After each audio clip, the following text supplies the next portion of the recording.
jenis konstitusional yang alhamdulillah malam ini Pak Anwar selaku pembicara, insya Allah nanti akan menemani kita sampai selesai. Puji syukur kepada Allah Subhanahu wa Ta'ala yang telah melimpahkan hidayahnya kepada kita semua sehingga seminar nasional kali ini kita bisa laksanakan. Insya Allah nanti tidak ada waktu. Sebelum acara kita mulai, kita bergabung dengan bacaan Alhamdulillah. Bismillah bersama. Mari kita buka dengan bacaan basmalah. Bismillahirrahmanirrahim. Susunan acara kita malam ini yang pertama adalah pembukaan tadi kita sudah buka. Kemudian yang kedua sambutan dari Bapak Nana selaku Prodi Teknik Mesin di Universitas Buana Perjuangan. Kemudian nanti masuk ke acara berikutnya yaitu terkait dengan materi pertama. Kemudian nanti disambung ke materi kedua.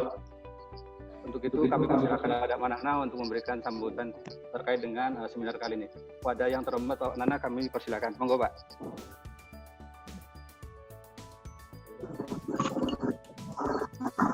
Bismillahirrahmanirrahim. Assalamualaikum warahmatullahi wabarakatuh.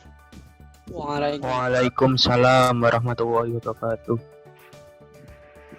Ya, puji syukur mari kita panjatkan kehadirat Allah Subhanahu wa Ta'ala ya, karena berkat rahmat serta hidayahnya ya kita bisa bersilaturahmi di dalam acara webinar nasional Teknik Mesin Universitas Buana Perjuangan Karawang.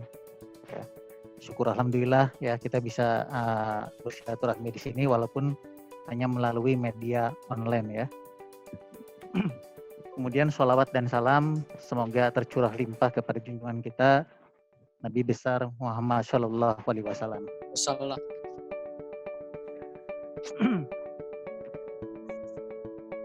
Ya ini acara webinar Teknik Mesin Universitas Buana Perjuangan Karawang ya, di masa pandemik COVID-19 ya.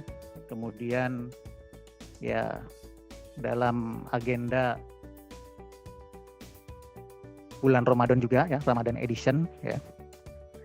Ada dua agenda yang tadi sudah disampaikan oleh moderator ya.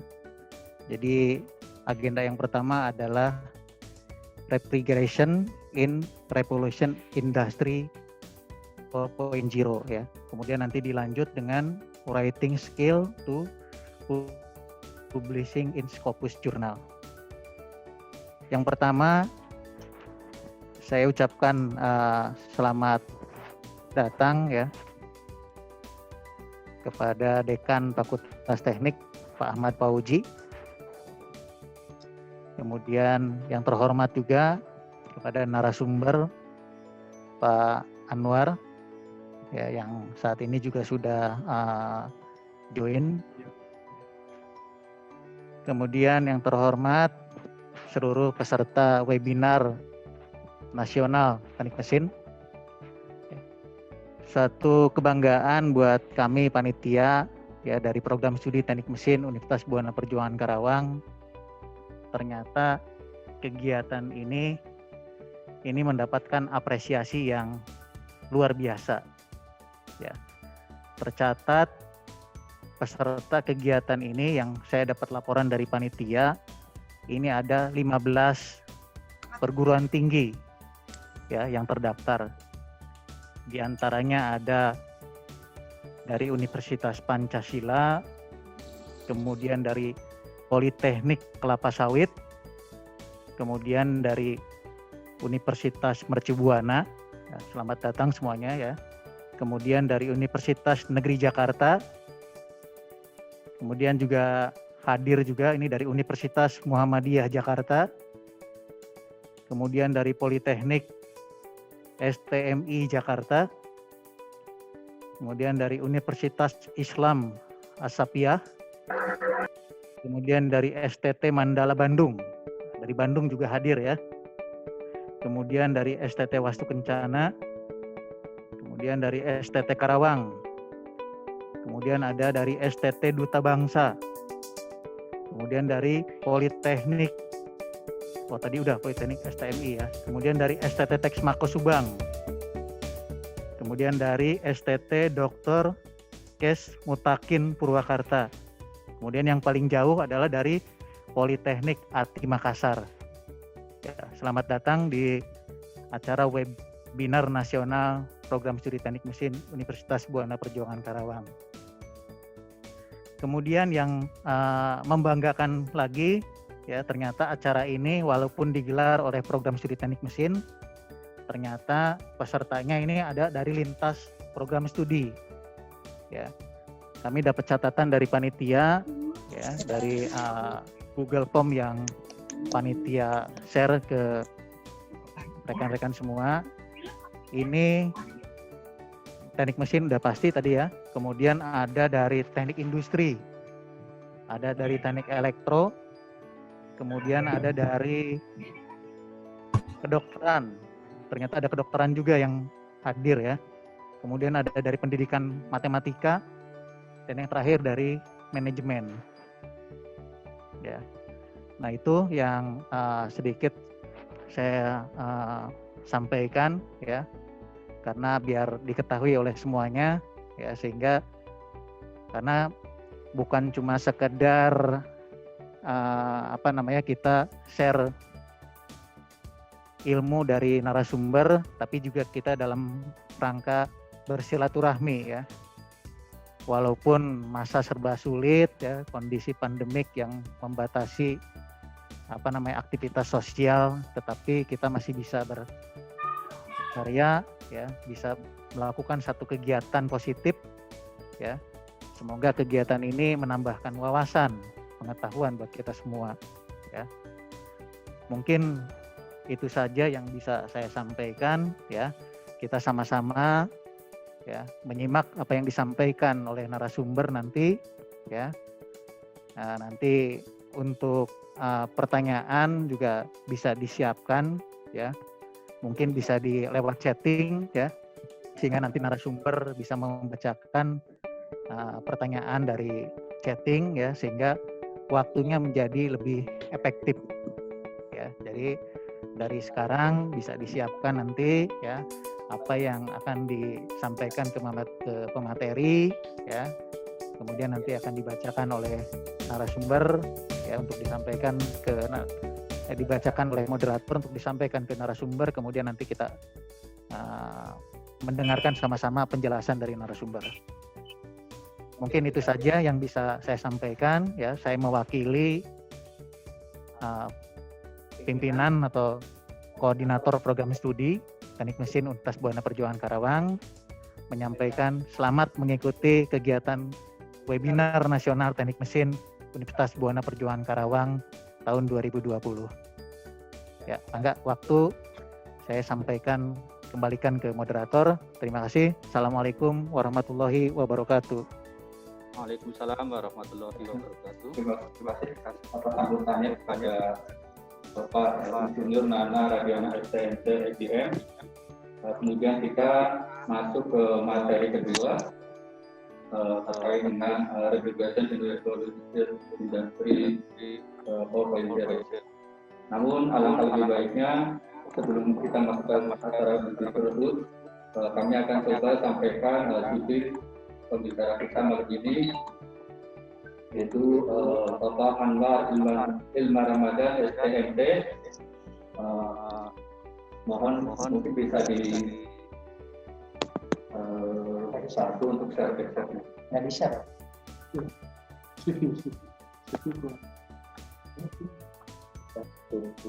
Di situ bisa.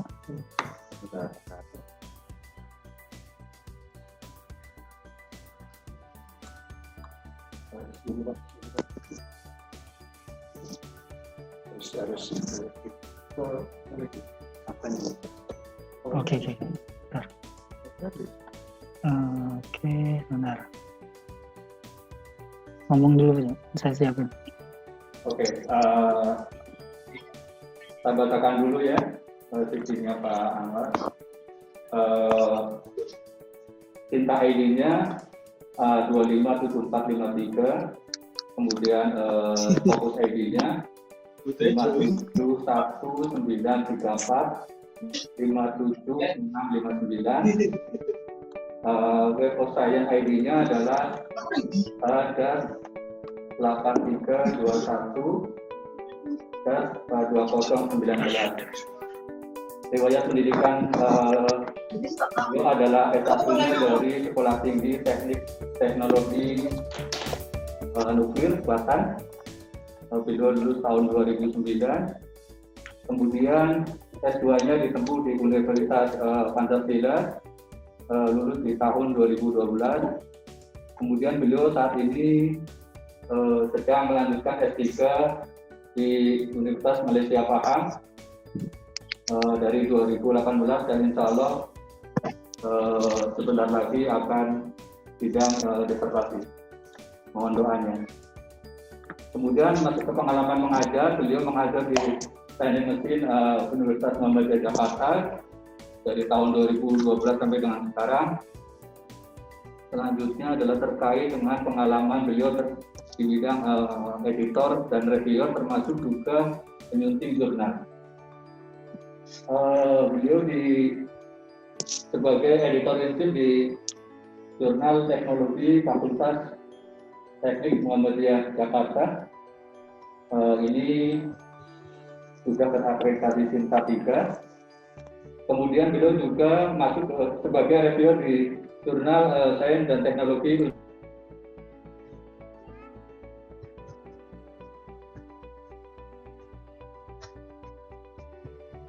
Bismillahirrahmanirrahim. Assalamualaikum warahmatullahi wabarakatuh. Waalaikumsalam warahmatullahi wabarakatuh. Alhamdulillah, segala puji bagi Allah yang telah mencurahkan nikmatnya kepada kita semua.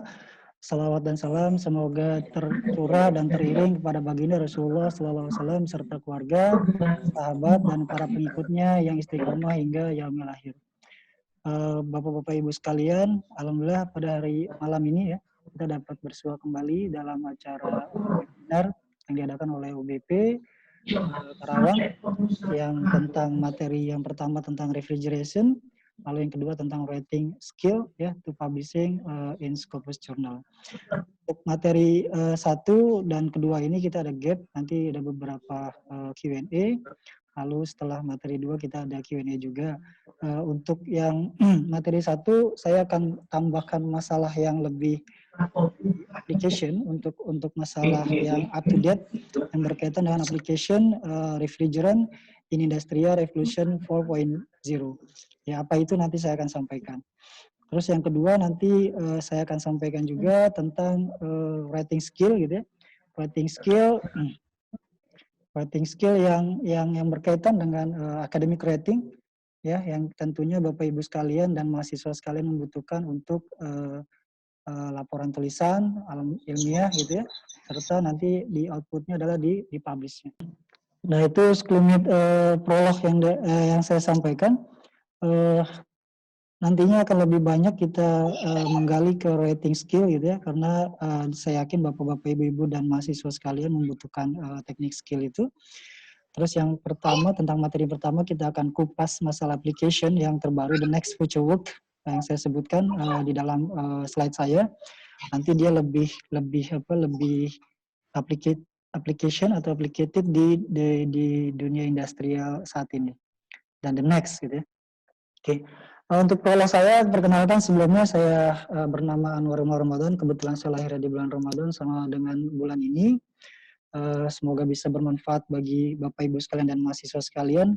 Di sini saya share gitu ya, share untuk knowledge yang saya dapatkan, experience yang saya dapatkan.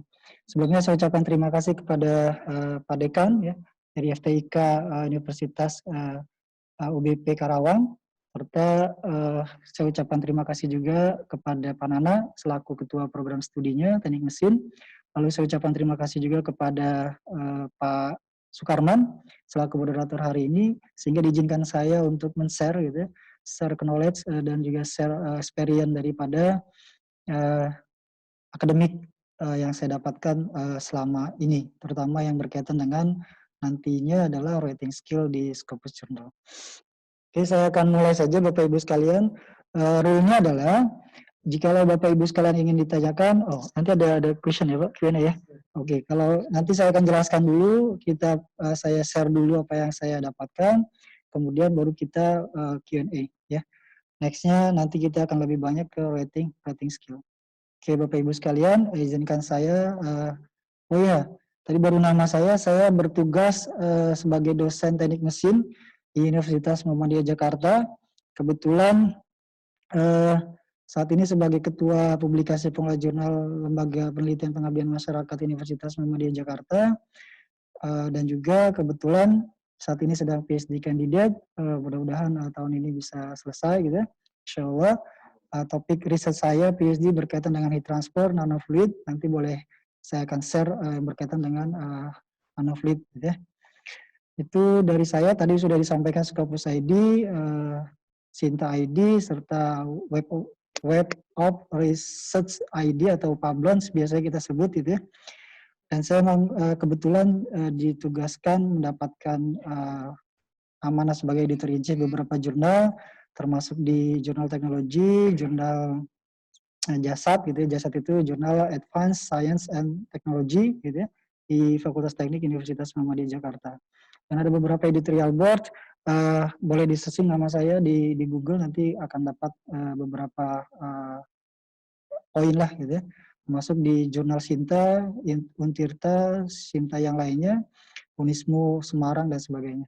Serta ada beberapa jurnal yang terakhir saya sebetulnya ada Q2 dan Q3 sebagai reviewer di jurnal Scopus baru kemarin gitu ya, di Bentham Publisher.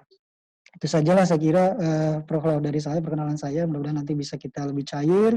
Saya harapkan diskusi ini atau sharing diskusi ini bisa cair, jadi bisa dua arah, kita tidak satu arah gitu ya, hanya dari kami selaku sharing gitu ya, yang men-share gitu ya. Kalau bisa bapak-bapak sekalian atau ibu sekalian atau mahasiswa sekalian bisa berdiskus bersama. Oke, saya akan mulai share saya.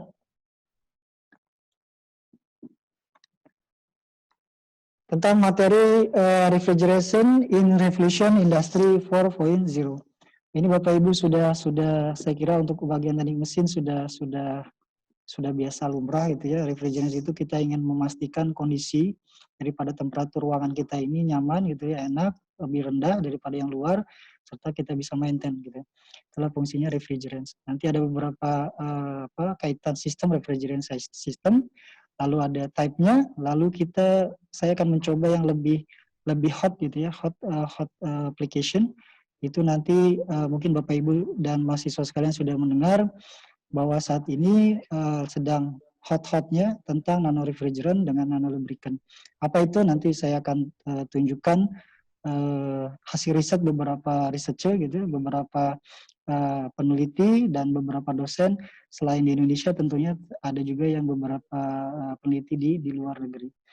Ini saya bawakan ke sini, mudah-mudahan Bapak Ibu dan mahasiswa berkenan gitu ya.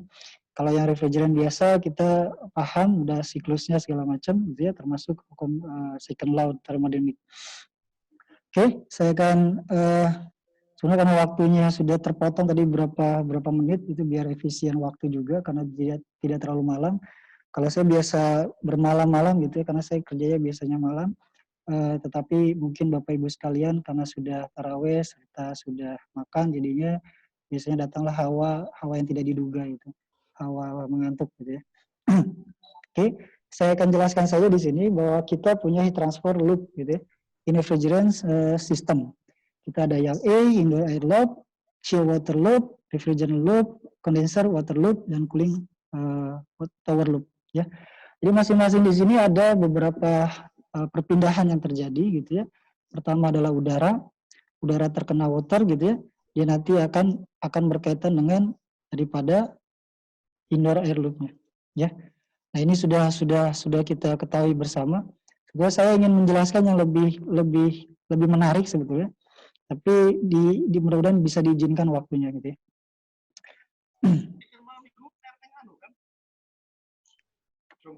Boleh di-unmute semua Bapak Ibu biar kita lebih clear jelasannya gitu ya.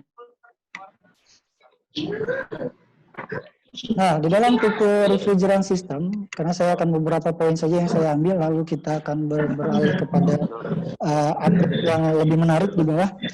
Kita punya dua type sebetulnya. Yang pertama vapor compression, maknanya apa? Maknanya dia harus kita kompres ya. Kompres di sana berarti ada mechanical energy yang bermain, driving force di situ. Jadi otomatis kita harus gunakan itu.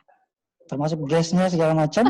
So, intinya apa? Intinya adalah kita harus membuat di sini intinya ada dua gitu. Kita ingin menggunakan yang mana gitu. Karena udah biasa konvensional adalah vapor compression ya. Nah, untuk yang di vapor compression kita punya peranan di sana. Kita punya intinya punya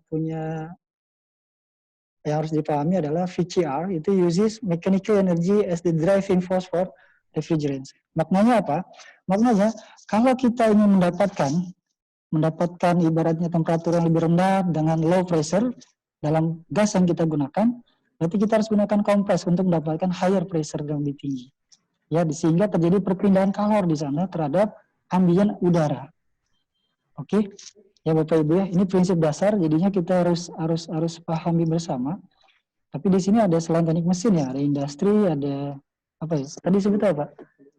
Ada elektro ya, jadi luar biasa. Jadi mudah-mudahan saya hanya memberikan yang lebih simpel saja, bahwa refrigeration ini yang VCR sudah lumrah lah orang gunakan gitu ya. Nah, yang menarik yang kedua gitu. Nah, tapi sebelumnya kita harus pahami, sebelum itu kita akan masuk ke siklus. Ya, di sini ada fase namanya.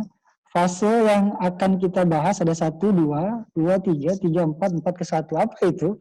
Bagi orang yang mesin, insya Allah udah bisa lah gitu. Maksudnya udah tahu gitu walaupun belum bisa. Kita akan lihat di sini. Fase 1 menuju 2. Di sini apa dia? Dia adalah evaporator. Evaporator maknanya apa? Di sini ada heat remove yang harus kita proses gitu. Kita harus keluarkan. Ya. Lalu dari sini ketika kita akan naikkan, ini simpelnya, ini ada kompresor yang bermain untuk dikompresi.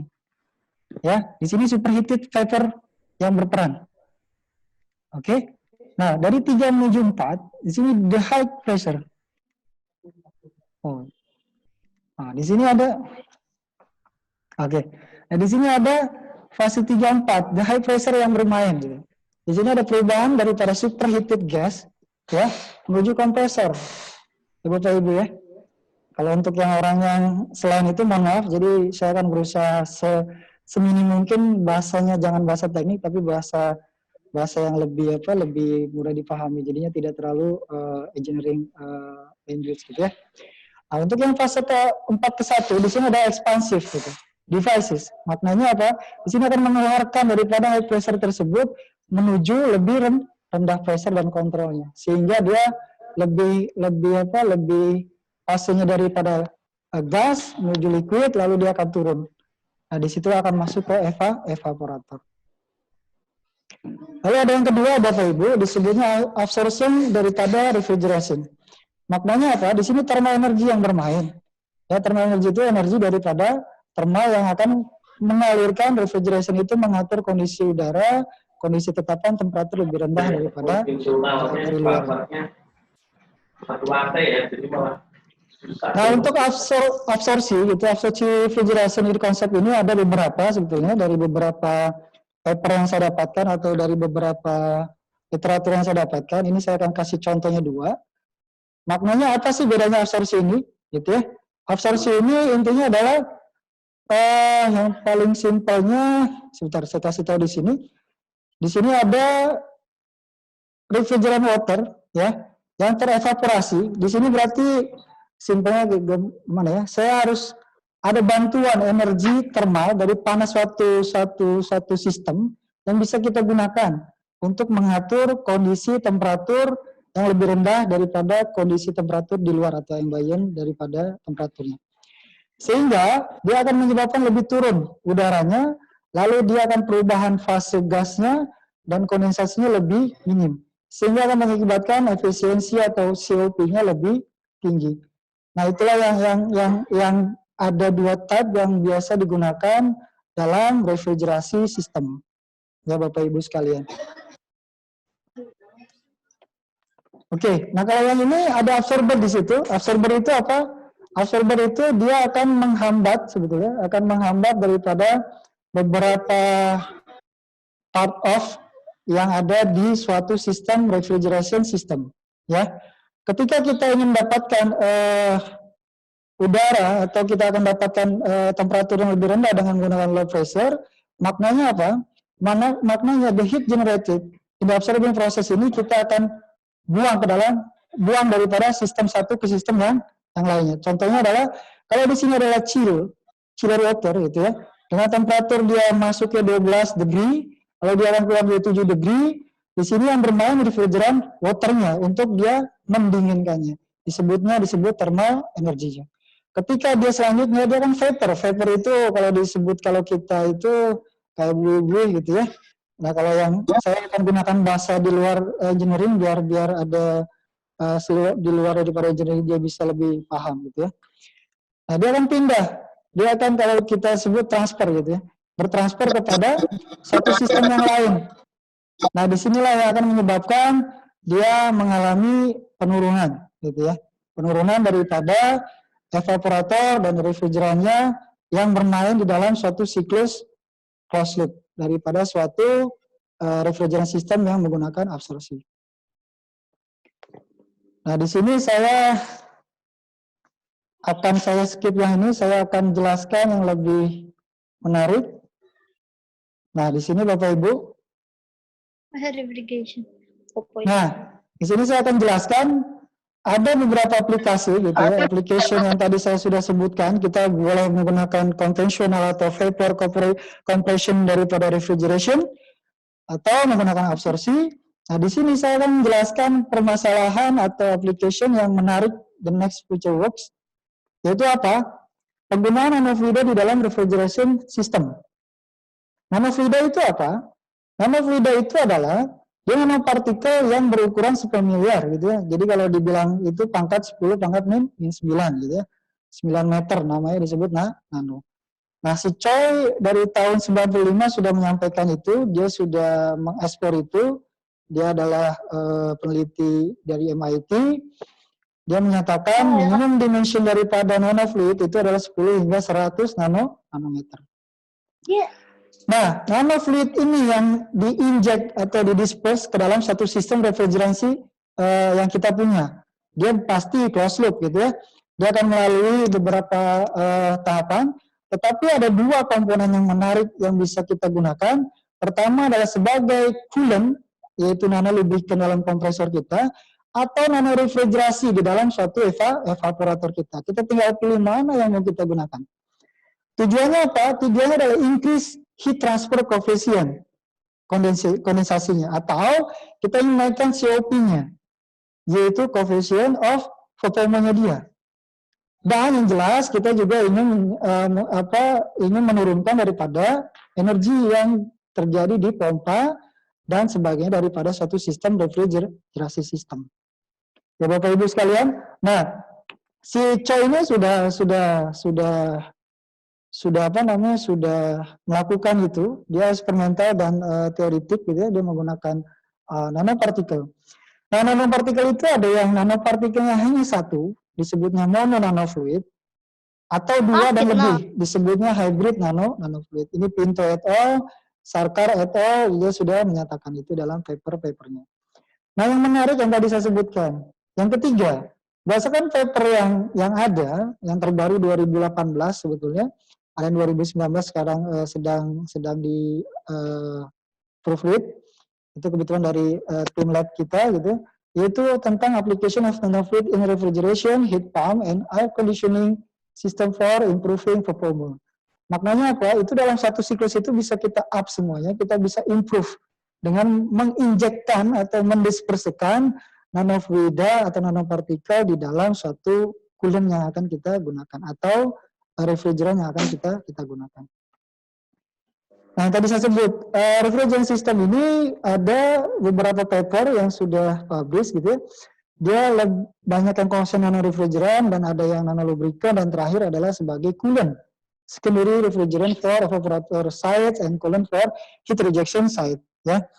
Nah, di sini menarik Bapak Ibu sekalian, ini adalah the next application untuk penerapan nanopartikel di dalam suatu refrigerant system.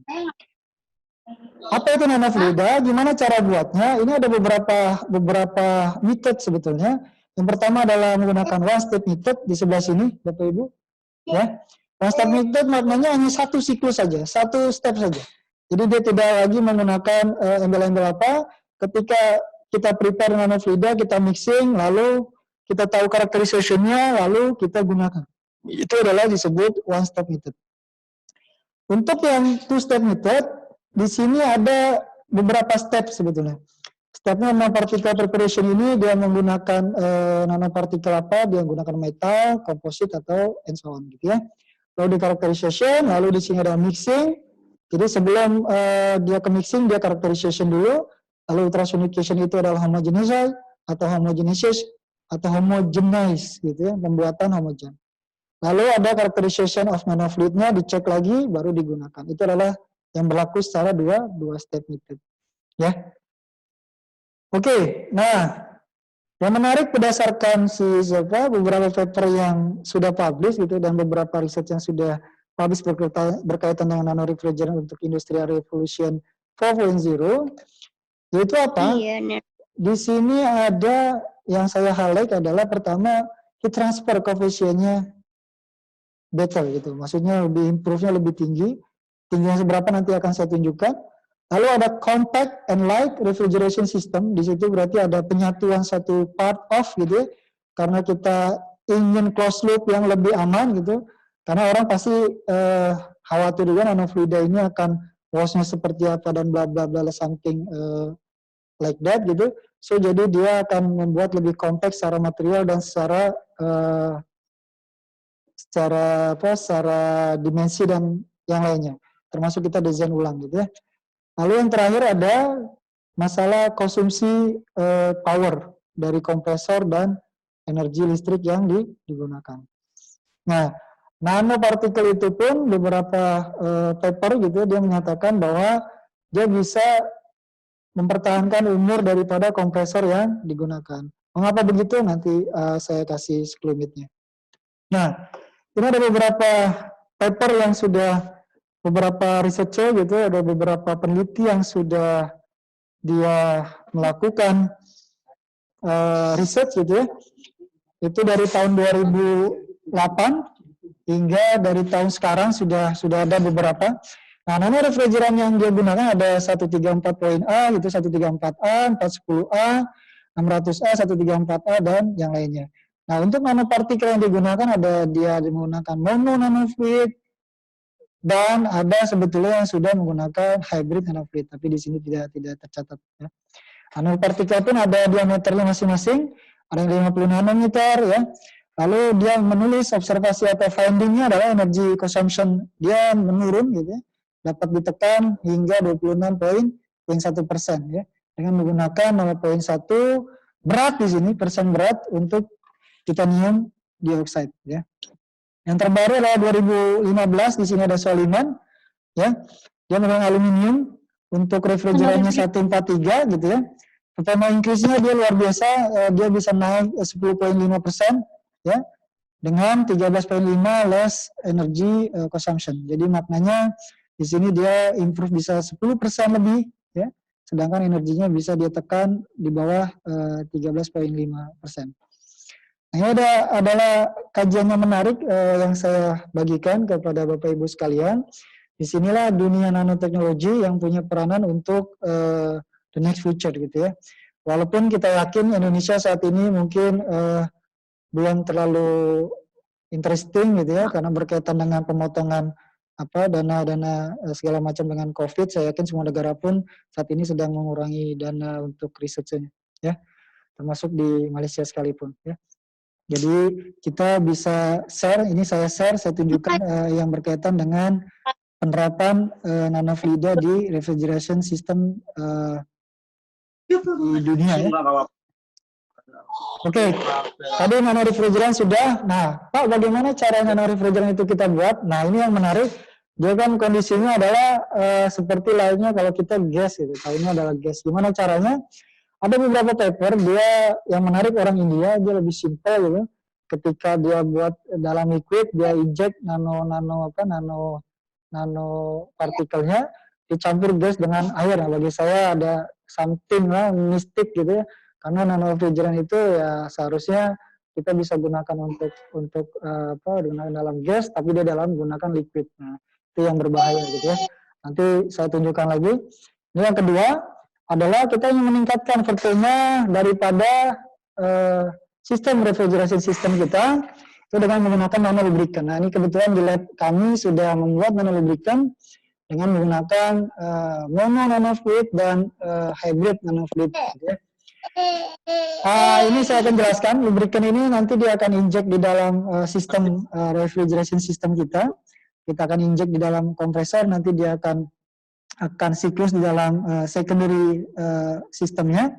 Ada yang sistem coolingnya, ada sistem di satu sisinya yang heating dan cooling. Ya. Agak nyaksiin gue yakin ini. Ngeri ya. Maksudnya enggak. Nggak boleh gitu. Kamu juga santuy banget. Iya. Agak kacut tuh.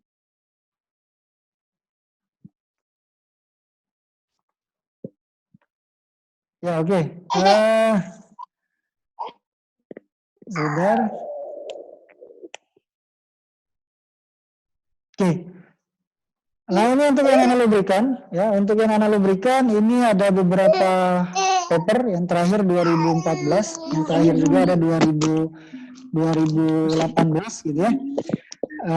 Ini yang menarik, dia sudah menggunakan beberapa mineral oil serta ada menggunakan fluorine ya. Nah, di sini indikator standar-standar masing-masing oil akan berbeda Bapak Ibu, jadi tidak bisa sama gitu ya.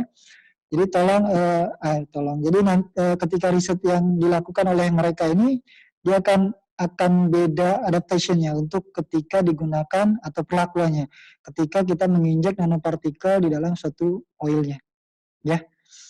Nah, yang menarik di sini kalau 2008 dia 26,1% less energy consumption, dia lebih turun energy consumption-nya.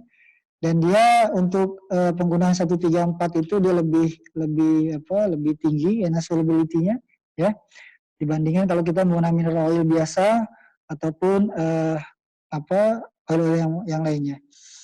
Serta untuk yang peduli dia terakhir dia tidak informasi bahwa nanolubricant didn't perform well for rotary compressor. Jadi maknanya dia tidak mendapatkan finding. Itu finding bagi dia, tapi bagi kita mungkin tidak terlalu secara menjelaskan bahwa dia turun atau naik atau seperti apa berkaitan dengan COP yang ada di sistem dia. Ya. Oke, yang terakhir ini ada kita mengimprove atau menggunakan nanofluida di secondary fluid gitu ya. Secondary fluid itu maknanya dia ada di antara between gitu ya, condenser or cooler gitu ya. Jadi dia digunakan di beberapa sistem refrigeration system ya. Tapi di sini terakhir itu dari tahun 2010 hingga 2016 kalau saya cek beberapa paper atau riset yang dilakukan oleh beberapa peneliti ini tidak terlalu belum terlalu mengalami performa yang baik gitu ya. Walaupun di sini yang terakhir adalah efisiensi, cooling range dan power karakteristik untuk performa dia mengalami penurunan 10% dan 19% untuk menggunakan nanotube dan grafin ya.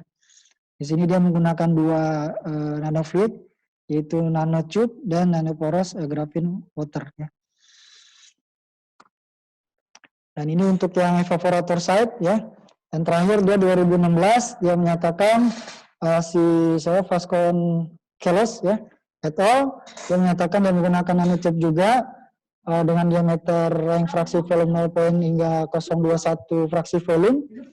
Dia menyatakan superior refrigeration capacity dan COP-nya tidak menyatakan berapa kisaran atau berapa point value daripada riset yang dia lakukan ya. Nah, ini ada beberapa hasil riset sebetulnya yang bisa kita lihat. Nah, inilah kenapa saya tunjukkan ini, karena ini yang mungkin bagi kita riset mahal gitu, bagi kita adalah tidak ada implikasinya untuk saat ini. Tetapi untuk next future, untuk next future atau juga untuk next era gitu, itu tidak menutup kemungkinan akan berlomba-lomba suatu negara mencapai penggunaan nanoteknologi. Suatu negara akan berjaya, suatu negara akan berhasil atau maju gitu. Pertama dari segi energinya, kedua dari nanoteknologinya, yang ketiga adalah yang ketiga adalah permasalahan sumber daya manusianya gitu ya.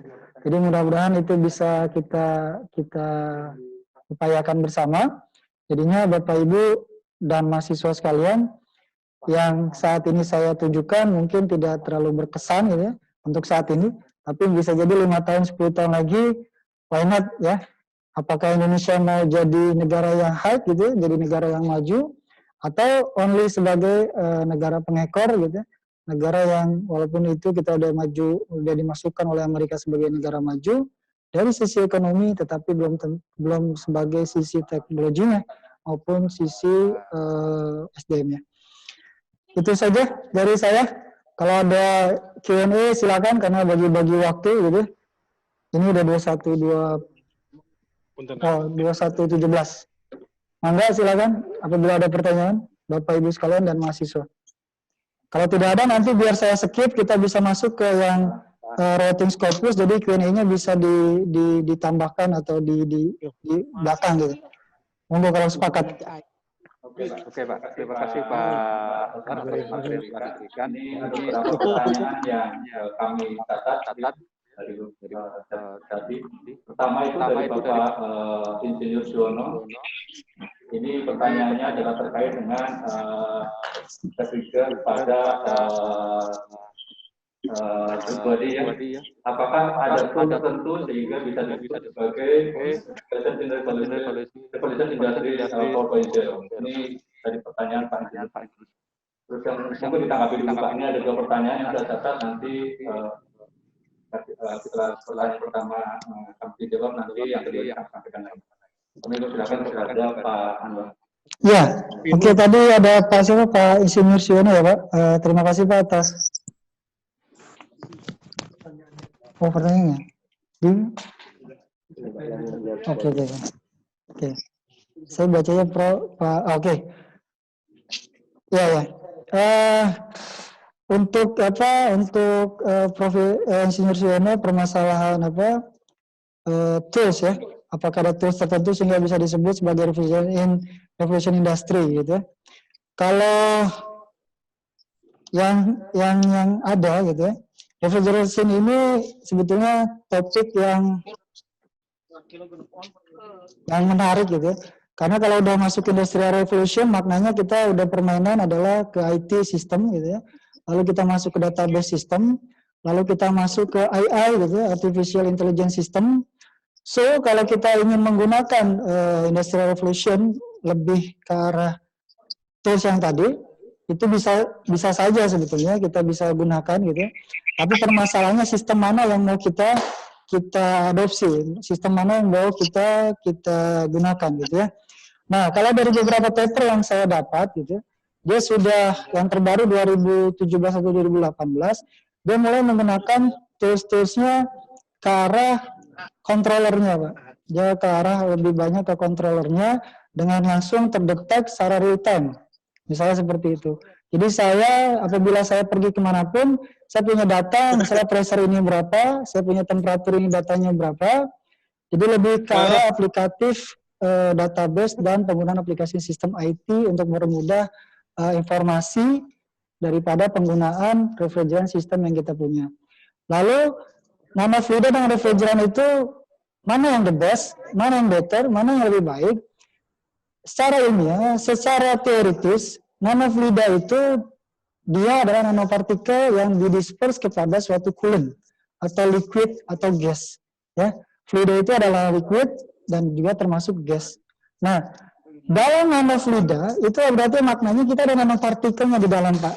Ya, kita kalau mau bandingkan saat ini kalau dari segi volume dari segi eksperimental, apabila kita nanopartikel injek nano refrigerant berdasarkan paper yang tadi saya sampaikan, dia the best, dia better, karena dia akan menyebabkan koefisien-C-nya dia lebih tinggi daripada menggunakan refrigerant yang biasa atau konvensional D2 atau NO3. Permasalahannya, ketika kita injek nanopartikel ke dalam suatu liquid atau fluida yang mau kita gunakan sebagai nano refrigerant itu kalau bisa ya jangan terlalu mencemarkan lingkungan lebih tinggi gitu. Kita kan cari filterisasi juga. Kemarin teman satu lab member saya, kita menggunakan 134 YF gitu ya, atau gampangnya YF gitu ya. Itu lebih rendah daripada sisi karbon penyebaran karbonnya, dan juga dia emang lebih tinggi daripada ketika dalam pertama itu COP lebih tinggi, kita gunakan itu. Maknanya apa? Tidak sembarang refrigeran, itu nanolubrikan yang saya contohkan, tidak sembarang refrigeran yang kita injek dengan nanopartikel. Kita harus tahu dulu, kita tahu juga standar daripada refrigeran yang kita gunakan. Itu simpelnya Pak. Jadi kita kalau apple to apple, refrigeran R22, 134E ataupun apa, ketika ditambahkan nanopartikel dia lebih better, dia lebih baik secara teoritis dan eksperimental. Itu yang terjadi, yang sudah saya dapatkan data eksperimentalnya. Lalu ada pertanyaan. Tadi sudah, sebelumnya izin perkenalkan. Oke, apakah nanofluid sudah digunakan secara umum? Untuk secara produksi mass gitu ya, mass produk belum. Tetapi nanopartikelnya sudah ada dijual banyak ya, supply-nya sudah banyak. Kami di Malaysia sudah, di lab saya kita sudah beli dengan SAPON namanya Nova Scientific, dia langsung menginduk kepada Amerika. Jadi kalau kita beli apapun, Amerika tahu bahwa kita beli nanopartikelnya di sistem kita atau data eksperimental setup kita. Itu ya. Nanofluida untuk penggunaan teknologinya saat ini belum produksi massa secara luas gitu ya. Tetapi nanoteknologinya sudah banyak. Nanoteknologi berbeda dengan nanofluida. Bedanya apa? Kalau nanoteknologi itu penerapan nanopartikel, perubahan suatu unsur material, zat material yang kita lebih rapat partikel-partikel, susunan partikel-partikelnya gitu. Jadinya apa? Dia lebih tinggi mutu kualitinya, produk yang kita hasilkan, dan juga dia lebih mungkin nilainya masih mahal gitu ya, harga-harga segala macam. Tapi why not 5 tahun kemudian, 10 tahun kemudian dia akan lebih murah daripada yang lainnya. Itu perbedaan nanoteknologi dengan nanofluida. Ya. Lalu apakah bisa nanofluida dipergunakan menggunakan crude palm oil? Bisa. Sama persis dengan nanolubrikan yang tadi, oilnya adalah sebagai sarananya, sebagai liquidnya, sebagai fluidanya. Ya. Lalu kita injekkan nanopartikel di dalamnya, namanya bisa nano oil kah, nanolubrikan kah, jadi whatever lah. Jadi maknanya di sana pun kita bisa nama-nama sesuai dengan standar yang mau kita publish gitu ya. Tetapi intinya apa? Crude palm oil itu harus punya standar juga sebelum kita injek nanopartikel. Jadi jangan crude palm oil yang jelek banget gitu, misalnya udah levelnya udah harusnya dibuang, bisa juga nanti kita filterisasi lagi, kita screening lagi, sehingga dia mendapatkan water content yang sedikit. Ketika water content yang sedikit dan dia tidak merubah nanopartikel di dalamnya ketika kita homogenize, maknanya apa? Maknanya kita harapkan dia bisa stabil. Yang perlu dipahami dalam pembuatan nanocoolant atau nanolubrikan atau nanorefrigerant, masalahnya adalah masalah kestabilan. Stabil ini yang harus kita dapatkan ketika dalam pembuatan producing suatu nanofluid atau nanolubrikan atau nanorefrigerant. Di situ harus ada stabilnya, harus kita cek secara kuantitatif maupun menggunakan kualitatif method. Lalu ada pertanyaan lagi, bagaimana spek dari kompresor yang akan kita gunakan ketika gunakan nanolubrikan atau nanorefrigerant? Di dalam lab saya kita menggunakan spek yang standar Bapak Ibu sekalian. Saat ini tim kami daripada tim hybrid namanya, kita punya hybrid sistem. Kita menggunakan, kalau di sini mobil apa ya? Di sana itu kita pakainya ini Honda, kita pakainya Honda. Di sini mungkin Honda Jazz ya, Honda Jazz hybrid ya. Oke, bukan. Ya mirip-mirip ya. Jadi yang hybrid system, kita punya hybrid system. Honda Jazz RZ punya itu, kita bisa gunakan. Di situ semua standarnya masih part komponennya masih standar. Kita gunakan gitu, kenapa? Karena kita ingin tahu uji performa ketika nanopartikel di dalam lubrikan atau di dalam refrigerant itu pasti efeknya ke material ada gitu ya, tribology, corrosion, cavitation dan segala macam. Tetapi yang harus kita tahu adalah performanya ketika di awal menggunakan nanolubrikan atau nanorefrigerant. Apakah ada significantly atau dia tidak? Kalau apabila ada significantly, maknanya apa? Maknanya boleh kita proses selanjutnya gitu. Selanjutnya adalah maksudnya kita boleh variabel daripada konsep riset kita sehingga menghasilkan performa yang kita inginkan. Yaitu apa? Tinggi COP-nya, less energy consumption-nya. Ya Bapak Ibu sekalian. Lalu ada pertanyaan, apakah jenis nanofluida memiliki efek samping dibandingkan jenis fluida lainnya? Saya tidak terlalu clear pertanyaannya. Maksudnya kalau nanofluida, jelas secara teoritis dia akan meningkatkan increase di transfer coefficient dibandingkan kita menggunakan fluida yang lainnya. Apakah dia fluidanya misalnya oil, apakah dia fluidanya gas ya, atau dia menggunakan coolant yang biasa. Perlu dipahami untuk topik saya PhD, saya menggunakan nano coolant, sebutnya simpelnya nano coolant saya di automotive cooling system, radiator. Nah, saya gunakan itu untuk meningkatkan, kalau di otomotif kebalik di saya itu adalah kita menurunkan lebih cepat daripada menggunakan coolant biasa. Jadi konsepnya bukan hanya heating, tetapi kita juga ingin cooling. Ya, pendelnya harus dibalik gitu, 3 dan 4. Oke, lalu apakah nanofluida yang sudah digunakan apa saja kelebihan dan kekurangannya? Tadi saya sudah sebutkan, nanopartikel yang digunakan adalah metal oxide. Kenapa metal oxide? Dia memiliki thermal conductivity-nya lebih tinggi dibandingkan nanopartikel yang lainnya, dan viscosity-nya dia lebih rendah. Karena kita ingin apa? Pertama, heat transfer coefficient-nya tinggi, dan pressure drop-nya lebih rendah. Itulah yang harus kita perhatikan dalam menentukan nanopartikel, suatu metal, suatu nanopartikel yang kita injek dalam sistem yang kita buat. Untuk R22 akan dilarang, ya betul. Itu makanya sekarang ini beberapa researcher dia berinisiatif untuk membuat improve nanorefrigerant baru. Dia bisa jadi dia yang terakhir itu tim kami dia menggunakan R134YF ya. R22 jelas sudah dilarang karena sudah merusak limbah segala macam. Tetapi di sini kita punya new something ya, new something nanorefrigerant, yaitu menggunakan combine dan refrigerant dengan nanopartikel. Nah, dari sanalah kita bisa menghasilkan produk yang baru. Ya Bapak Ibu sekalian, terima kasih atas pertanyaannya. Monggo saya kembalikan Pak Karman. Oke, terima kasih Pak Anwar. Luar biasa pemaparannya. Banyak sekali pertanyaan-pertanyaan yang masuk, tapi mohon maaf tidak bisa dijawab semuanya di sini. Nanti mungkin bisa diskusi lebih lanjut terkait dengan tadi ada 2 pembahasan disampaikan oleh Pak narasumber. Yang pertama tentang nanorefrigerant, yang kedua adalah nanolubrikan. Terima kasih. Terus kemudian langsung aja masuk ke sesi kedua, yaitu tentang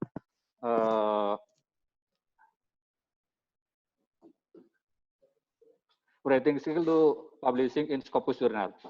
Oke, ini materi yang sangat menarik juga. Waktu dan tempat kami persilahkan kepada Pak Anwar. Monggo Pak Anwar. Terima kasih Pak Karman dan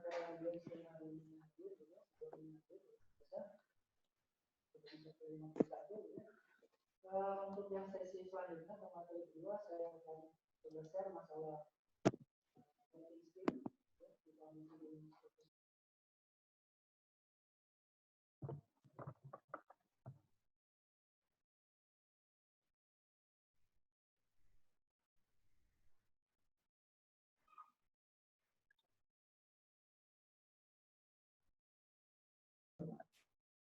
cek sound, oke.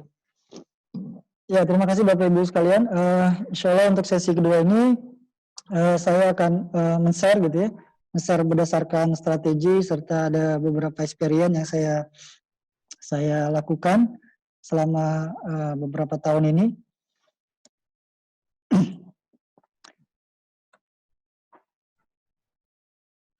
Oke, ini judul materi keduanya Writing Skill to Publishing in Scopus Journal.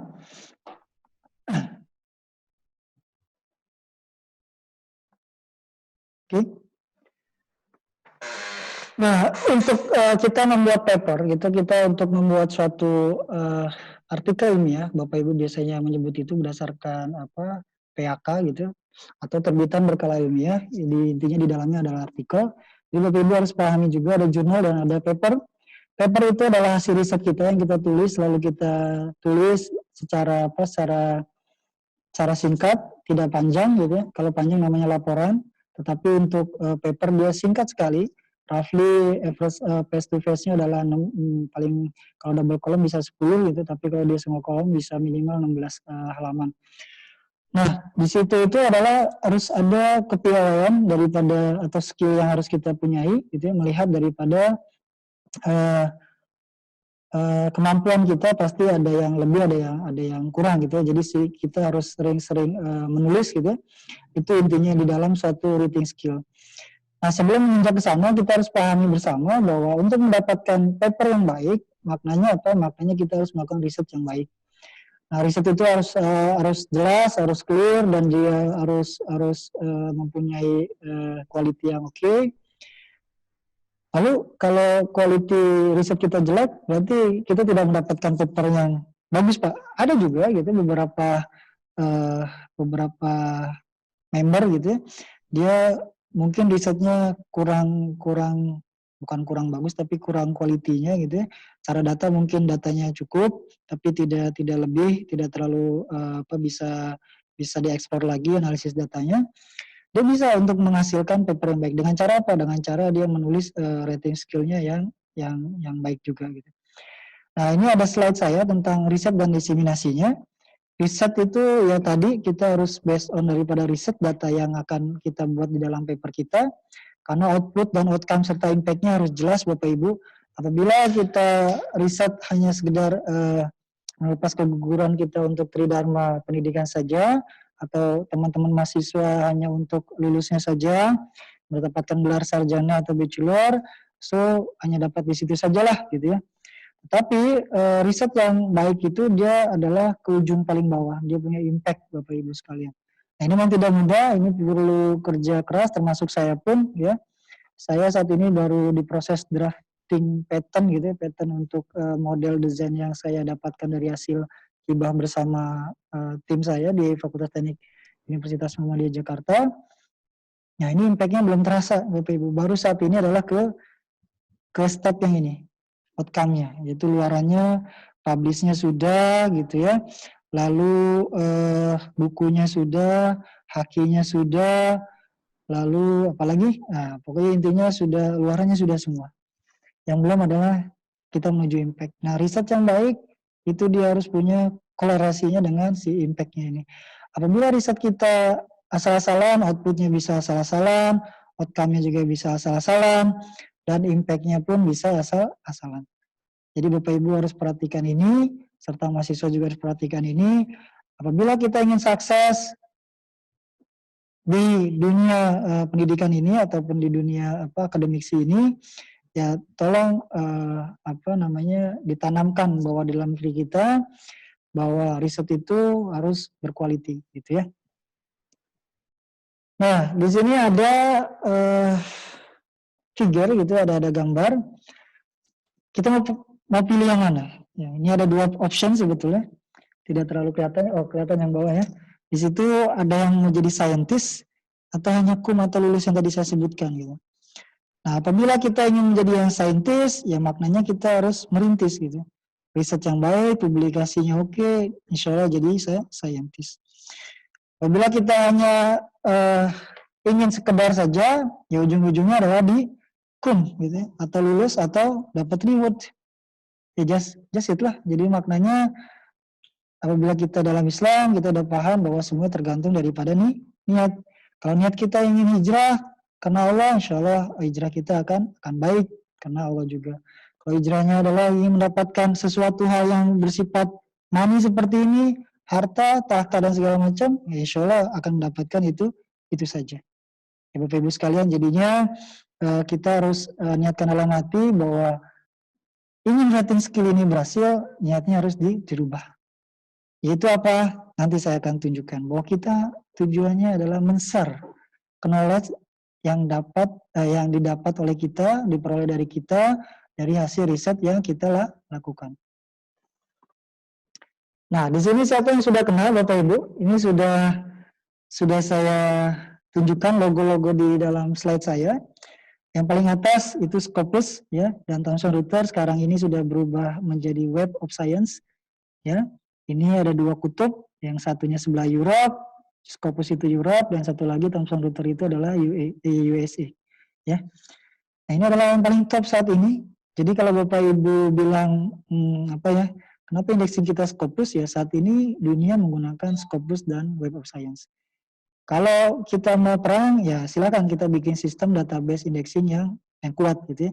Saat ini indexing jurnal itu yang di Indonesia adalah Sinta dan portal Garuda. Ya, kalau ISJD semua sama karena ISSN LIPI mensyaratkan kita laporan, maknanya kita harus laporan agar mendapatkan atau masuk ke dalam indexing ISJD New ya. Tetapi di dalam dunia ini saat ini kekuatan yang besar sebagai indexing jurnal itu adalah Scopus dan Thomson Reuters. Mau tidak mau kita, kalau saya bilang ya ikut arus sementara lah sambil kita membuat indexing jurnal lebih kuat lagi. Termasuk di ASEAN, ASEAN sudah punya ASEAN Citation Index namanya itu di Thailand ya.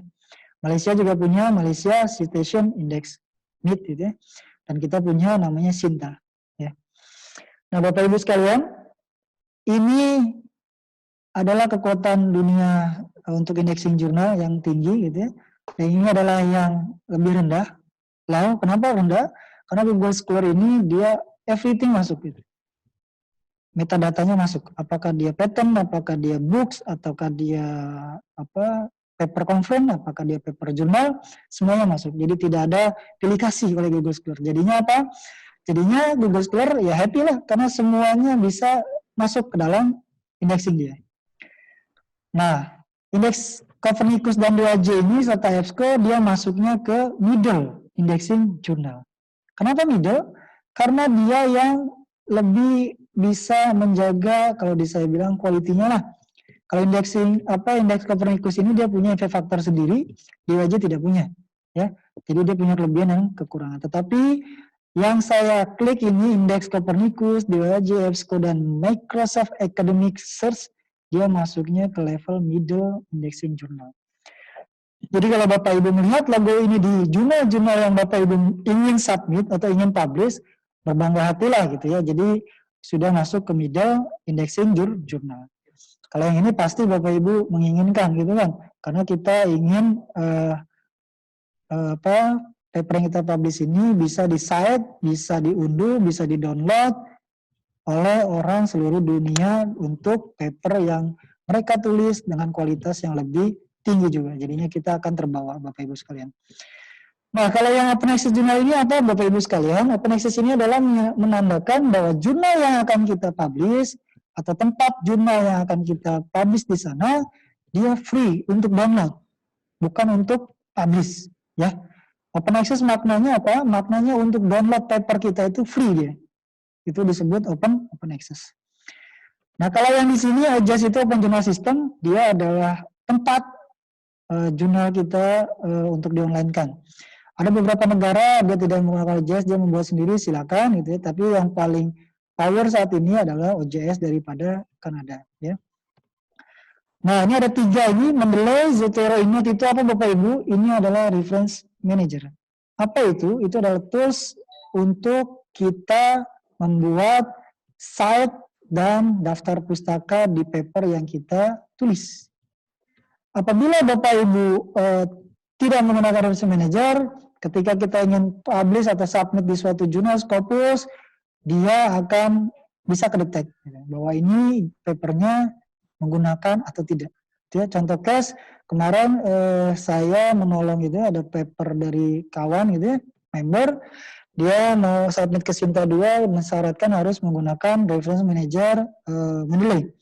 Lalu saya bilang boleh saya bantu dengan menggunakan Inode, insya Allah langsung di approve. Ternyata alhamdulillah saat ini sudah di approve gitu ya. Nah, ini kelebihannya adalah lebih rapi Bapak Ibu dan dia akan jelas. dan lebih mudah ketika di-cite dalam suatu paper.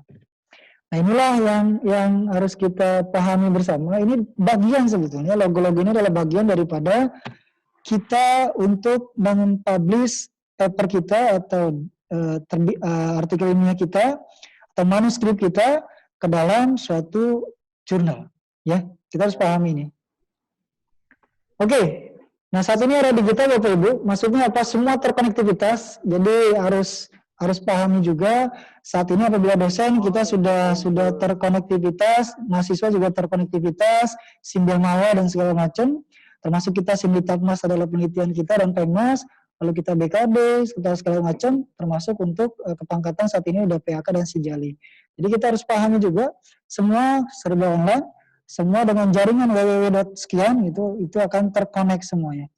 Yang harus kita pahami dalam menulis paper, kita harus tujuannya adalah ketika kita kirim, kita submit, lalu kita publish, tujuannya biar semua orang bisa lihat. Maknanya apa? Maknanya digital online. Nah, jadi Bapak Ibu tolong buat papernya itu tujuan kita ya tadi sebagus dan sebaik mungkin gitu. Jadinya orang ketika dia baca, saya paham segala macam bisa di reverse atau di refer gampang. Ya. Nah, ini Bapak Ibu, jadi era digital tolong di underline lah ya bahwa tanda kutip. Jadi jangan sesekali ada case yang terbaru gitu. Dia authors ya, dia author di jurnal Sinta kami di FTUMJ gitu. Dia minta di withdraw gitu atau disebutnya tarik gitu ya. Padahal sudah publish. Nah, Bapak Ibu otomatis kalau udah publish itu masuknya kemana? Ke RAMA gitu ya. Masuknya ke RAMA. Kesalahannya apa? Kesalahan authors itu adalah dia data S2-nya itu tidak dikomunikasikan terlebih dahulu oleh kepada pembimbingnya untuk dipublish di jurnal tersebut. Nah, tiba-tiba publish jadi masalah gitu. Dia tidak paham bahwa online itu ya semuanya udah terkonek gitu. Kalaupun kita tarik, dia masih ada bekasnya gitu. Nah, bekasnya itu juga ada gitu.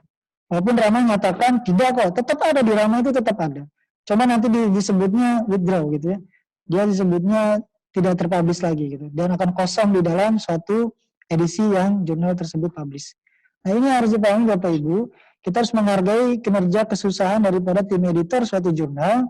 Dia sudah memproses OJS-nya, sudah menghubungi reviewernya, lalu sudah memberikan DOI kalau ada digital objectifier daripada paper tersebut. Itu tidak mudah Bapak Ibu. Tiba-tiba seenaknya minta di withdraw. Nah, tolong kita harus tahu juga bahwa editor itu tidak mudah. Sebagai editor in chief atau editorial board itu tidak mudah, dan editorial team juga tidak mudah. Apalagi sebagai reviewer itu juga tidak mudah untuk mereject atau menulis minor revision pun atau minor correction ketika saya mereview beberapa paper Q1 atau Q3 atau Q2 atau Sinta bahkan sekalipun, saya biasanya harus ada pertimbangan terbaiknya gitu ya. Walaupun saya akan coret-coret gitu ya. Nah, ini Bapak Ibu konsekuensi harus kita pahami. Ketika digital mau nggak mau ya kita harus mau. Tetapi dengan konsekuensi yang tadi kita harus terima negatif dan positifnya. Oke, saat ini kita berada di mana? Nah, jadi Bapak Ibu tolong time to adapt. Jadi harus segera beradaptasi bahwa sekarang bukan lagi zamannya jurnal cetak, tapi sekarang adalah jurnalnya online. Dan untuk mahasiswa pun harus paham gitu ya, bahwa saat ini kita sudah masuk ke digitalisasi publication. Jadi maknanya kita harus segera merubah mindset gitu. Mindset ini harus dirubah ketika dia dalam riset tadi mindsetnya udah, algoritmanya sudah baik, dari bangun tidur hingga dia tidur lagi itu jelas gitu ya, clear, melalui step by step yang betul sesuai dengan standar yang ada. Insya Allah mindset di otak kita ini baik gitu ya Bapak Ibu ya. Oke. Nah, ini ada publication trend ya di dalam ASEAN. Kita sebetulnya pernah jadi puncak nomor 1 di 2019, di 2020 pun masih gitu ya. Tapi karena ada COVID-19 semuanya sedang drop. Tapi di saat ini beberapa negara itu Malaysia, Singapura, kita alhamdulillah mengalami peningkatan. Kalau saya yakin sih karena dengan work from home atau saya sebutnya research from home gitu ya, atau publication from home, itu beberapa teman-teman di UBP gitu, ada beberapa jurnalnya sedang fokus under review gitu ya. Insya Allah nanti akan menaikkan publication trend Indonesia di ASEAN level gitu ya. Insya Allah lah. Ini ada beberapa di sini ini Pak Khairuddin, Pak Nana, insya Allah Scopusnya segera publish gitu ya. Nah, apabila dibandingkan dengan sesama institusi di Indonesia, yang paling top saat ini UI lah, UI ya, University of Indonesia atau Universitas Indonesia saat ini top ya. Dia tidak kalau kita klik sebetulnya bisa di breakdown conference-nya berapa atau jurnal paper-nya berapa. Tapi kalau dari at least totally itu lebih tinggi UI lah gitu atau Universitas Indonesia atau UI gitu ya. Dan selanjutnya paling rendah itu ITS ya. Mudah-mudahan nanti dari kita ada masuk lah gitu ya. Tujuannya bukan yang tadi saya bilang, bukan untuk gitu, atau lulus, tapi tujuannya untuk kita fastabiqul khairat dan saling menasihati di sesama keilmuan kita. Oke, selanjutnya saya akan masuk ke rating jurnal. Ini adalah topik yang mainnya saya gituin. Nah, dalam dunia ini ada dua type sebetulnya, ada dua tipe. Kita tahunya di Indonesia itu academic rating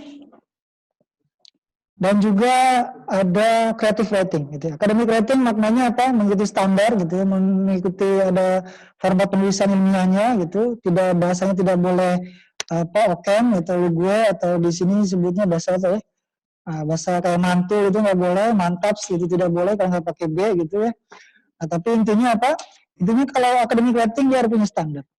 Standarnya di mana sudah dibakukan. Kalau di pedoman akademik, panduan penulisan sudah ada, monggo. Kalau di paper sudah ada author guideline-nya. Nah, Bapak Ibu, jadi harus dipahami.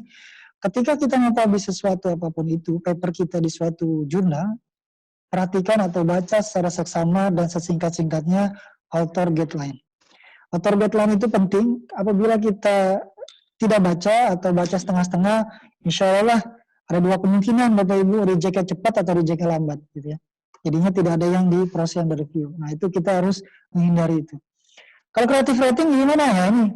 Saat ini kita zoom-nya boleh tulis di chat gitu, bagaimana ini tentang Nanofida itu adalah sebut creative rating. Atau kita Facebookan gitu, pecebook gitu, kita tulis tentang status kita itu sebutnya creative rating. Atau di status WhatsApp kita tulis menjadi mata air atau apa gitu, kita tulis seperti itu creative rating. Itu bukan academic rating. Jadi Bapak Ibu tolong dipahami ini adalah type of rating yang sudah jamak kita ketahui. Dan mahasiswa terutamanya academic rating, nah mahasiswa biasanya lebih di mix together ketika dia tulis laporan tulisan tugas akhir gitu, bisa dia lebih combine gitu, lebih banyak antara academic rating dengan creative ratingnya gitu. Itu banyak saya temukan di beberapa laporan KP, laporan tugas akhir mahasiswa. Oke, ini contohnya, jadi saya persingkat, jadinya ini contoh academic rating, dibukukan dan standar, dia ada di laporan-laporan gitu ya, segala macam. Nah ini adalah creative rating, tadi saya sebutkan di WhatsApp, segala macam, tweet, gitu ya, segala macam, Facebook, blog, dan so on lah. Ya. Nah tujuan academic rating, ini yang saya bikin ada 5 poin sebetulnya. Pertama untuk lulus, pasti mahasiswa ingin cepat lulus gitu ya. Oke. Cepat lulus, jadinya dia menggunakan academic rating untuk lulus. Yang kedua promosi, kalau di dosen segala macam, tujuannya untuk promote gitu ya, menjadi asisten ahli gitu ya, lektor kepala ataupun guru besar. To be recognized, dia nanti ada untuk insinyur segala macam gitu ya, nanti ada disebutnya portofolio segala macam dari paper itu bisa di recognize. Jadi dia masuk ke IPP kah, IPM kah, atau IPU ya. Lalu to get award, nah ini biasanya ada beberapa insentif publikasi segala macam, dia bisa kita klaim, kita bisa ajukan ke Dikti ya. Dan terakhir adalah to share, nah ini diseminasi ilmu. Ini yang penting Bapak Ibu harus dipahami bahwa rating skill ini atau menulis paper ini tujuannya adalah untuk share ilmu. Bukan kita tujuannya untuk biar terkenal, ya pasti insya Allah bisa terkenal karena selebritas paper itu ada gitu ya. Tetapi untuk share ilmu itu yang harus kita ikhlas, harus kita lakukan. Nah, konsep Iqra ada ilmu semakin banyak ilmu, kita harus semakin menunduk seperti kayak padi gitu ya. Jadi semakin tingginya gelar, semakin tingginya level kita di PhD, ya kita merasa tidak tahu apa-apa gitu. Terutama kalau saya bidangnya di transfer dengan Novida, ya saya tidak akan lebih dalam lagi tentang material walaupun saya tahu gitu. Tapi saya tidak akan lebih banyak berbicara tentang itu. Termasuk saat ini saya berbicara tentang anafrida, so itulah bidang expert saya. Intinya konsep Iqra, kita ada menyelidik, itu meresearch, kita harus ikhlas, Iqra ya. Lalu kita harus mengenal Allah, yang terakhir kita biasa menerbitkan hasil daripada riset yang kita dapatkan. Ini saya persingkat karena sudah dapat catatan cinta gitu ya dari moderator. Nah, where we publish? Kita nge-publish di mana? Where we publish? Ya, ada dua type. Kita tahunya ada jurnal dan conference. Jurnal udah jelas, itu lebih lama, lebih susah gitu ya kalau bagi orang, revisinya berkali-kali. Conference biasa sekali revisi, just publish. Nah, ini ada dua type yang biasa kita ketahui bersama dan kita lakukan, termasuk mahasiswa dan dosen, Bapak Ibu sekalian. Ya, nah kalau conference memang kita presentasi, kita kirim dulu abstrak atau draft papernya, lalu direview oleh organizing committee atau reviewer boardnya, lalu kita presentasi. Setelah presentasi kita publish di conference proceeding online yang terindeks Scopus atau Web of Science. Kalau jurnal kita submit dari awal, lalu kita diinformasi, diterima atau tidak gitu ya. Oke, nah ini adalah Scopus. Ini ada beberapa publisher, ada yang top itu Elsevier, Springer, Nature, Emerald, Taylor Francis gitu ya, Willy, Sage, dan Hindawi. Ya.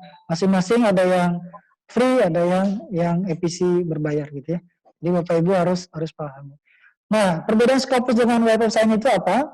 Scopus itu lebih banyak domain topiknya daripada Web of Science. Tetapi Web of Science ini yang paling banyak atau paling top paper jurnal-jurnal yang dia publishkan. Sehingga apa? Sehingga levelnya di atas daripada Scopus. Okay. Nah, Web of Science ini yang paling digunakan oleh university di Malaysia. Saya persingkat. Nah, ini levelnya tadi saya sebutkan. Web of Science itu paling high, gitu ya. Lalu Google Scholar paling low. Ini tadi sudah. Nah, sekarang technical skill-nya. Nah, tadi saya sudah sampaikan kita punya conference paper dan journal paper, gitu ya. Nah, di dalam itu pun ada namanya riset artikel dan review artikel. Yang paling banyak di Indonesia adalah riset artikel. Review artikel dia ibaratnya dianaktirikan, gitu ya. Jadi tidak terlalu dilihat gitu. Jadi dilihatnya sebelah mata. Jadi ada beberapa jurnal yang publisher di Indonesia, termasuk Scopusnya, dia lebih banyak based on riset artikel. Apa itu riset artikel? Riset artikel adalah riset paper yang dibuat, itu based on-nya research. Ya. Kalau review, itu based on-nya review. Review itu apa? Mereview paper-paper orang dengan topik yang kita mau publish. Semakin banyak, makin baik nggak? Ada yang semakin baik. Kalau memang topiknya terbaru, dia semakin dikit lebih baik. Jadi Bapak Ibu harus dipahami juga review artikel seperti itu. Nah, riset artikel itu, ini saya persingkat karena sudah dapat surat cinta lagi.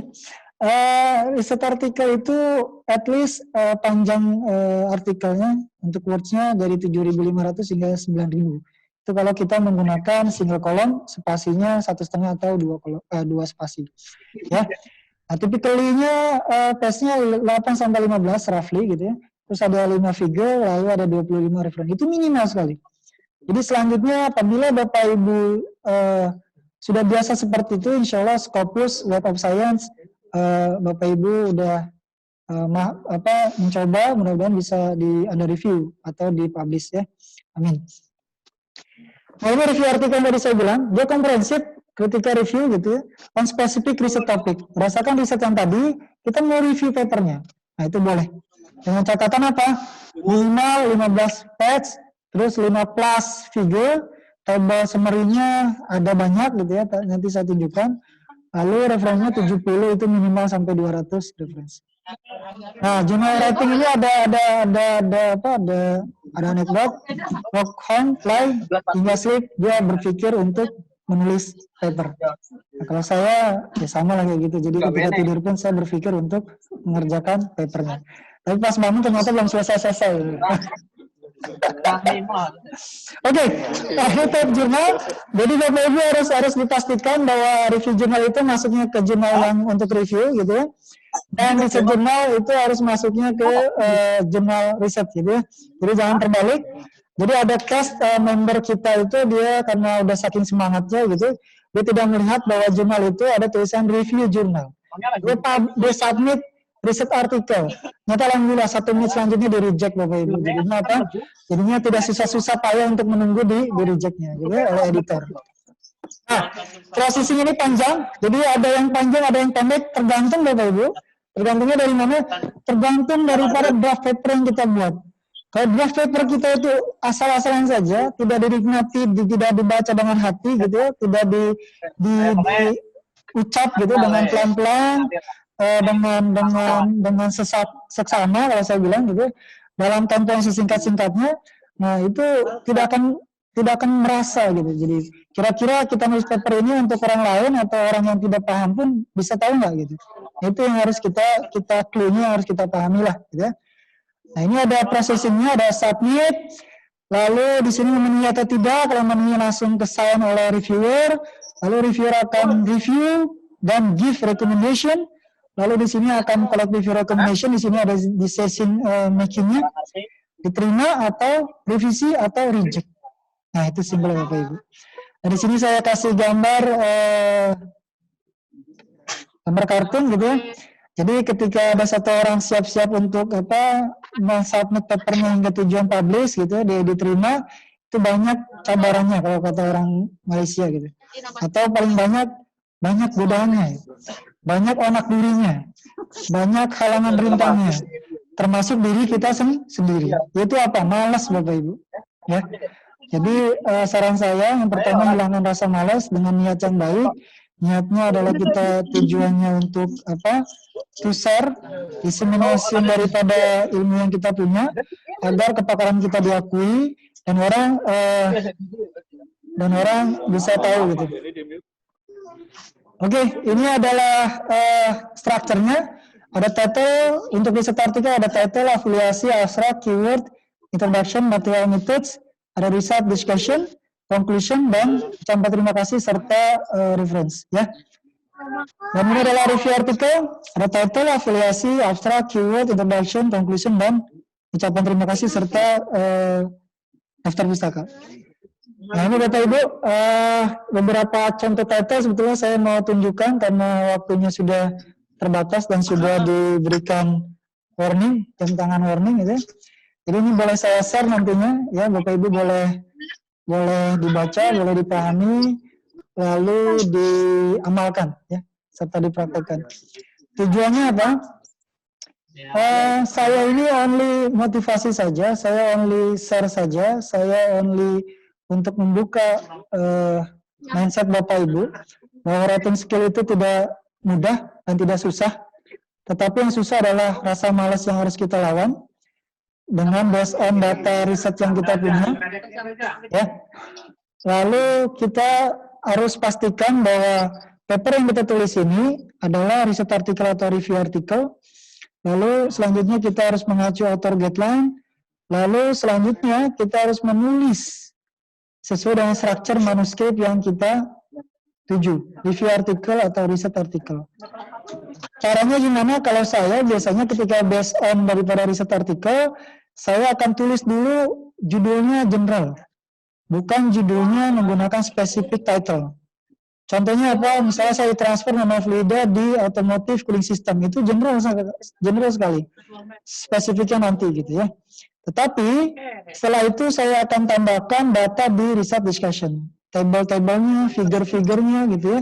Lalu saya akan menulis ke arah introduction, lalu riset metodologinya clear, gimana cara dapat datanya, lalu bagaimana ngolah datanya, lalu bagaimana analisis datanya. Lalu riset discussion, dari situ saya akan lebih pertajam lagi dengan table saya, figure saya, lalu comparison dengan paper-paper yang lain. Kemudian untuk conclusionnya saya akan menjawab tujuan yang ada di introduction. Ya. Terakhir referensinya atau ucapan terima kasihnya saya akan tuliskan tuju kepada siapa yang memberikan saya grant atau personal ya. Misalnya terhadap dekan misalnya gitu boleh silakan. Dan terakhir referensinya adalah kita menggunakan Inut, Mendeley atau Zotero untuk bantuan refresh manager. Insya Allah kalau Bapak Ibu terapkan itu, saya sebetulnya ada tips, trik, dan strategi gitu ya, termasuk ketika kita ingin menghindari plagiarism checker kita lebih tinggi gitu, bukan dengan cara tambahkan A ataupun apa itu gitu ya, tapi ada triknya. Tapi mungkin waktunya tidak mencukupi, kita akan sambung di next event atau next moment. Kurang lebihnya mohon maaf. Oh ya, setelah draft paper jadi, kita boleh cek kira-kira topik atau title yang kita tulis itu masuknya ke jurnal mana, kira-kira yang peluang diterima lebih besar. Caranya bagaimana? Caranya masuk ke ini boleh, jurnal final receiver boleh, atau advanced editing juga boleh. Ketik saja judulnya apa, abstraknya apa, nanti dia akan keluar Bapak Ibu. Dia akan keluar jurnal-jurnal yang bisa kita tuju ke sana untuk kita submit paper kita dan berapa peluang diterimanya. Dan berapa lama kira-kira, cepat reject atau enggak. Kalau saya kenapa bilangnya reject dulu ya, karena kita harus sadar diri ya, kita akan lihat dulu data kita bagus atau enggak, setelah itu baru kita boleh optimis based on data. Demikian dari saya, kurang lebihnya mohon maaf. Kalau ada pertanyaan Q&A silakan saya kembalikan kepada Pak Karma selaku moderator. Monggo Pak. Oke, terima kasih Pak Anwar. Luar biasa presentasinya. Ini sudah masuk banyak pertanyaan di chat kita ya. Pertama ini dari Denny Purwanto. Pertanyaannya adalah, adakah jurnal yang tidak link dengan DOAJ? Kemudian juga dari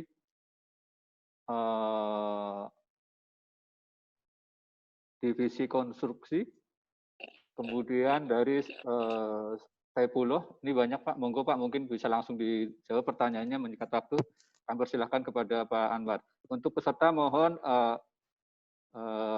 speakernya di mute dulu ya, biar nanti kita bisa menyimak lebih jelas. Monggo Pak Anwar.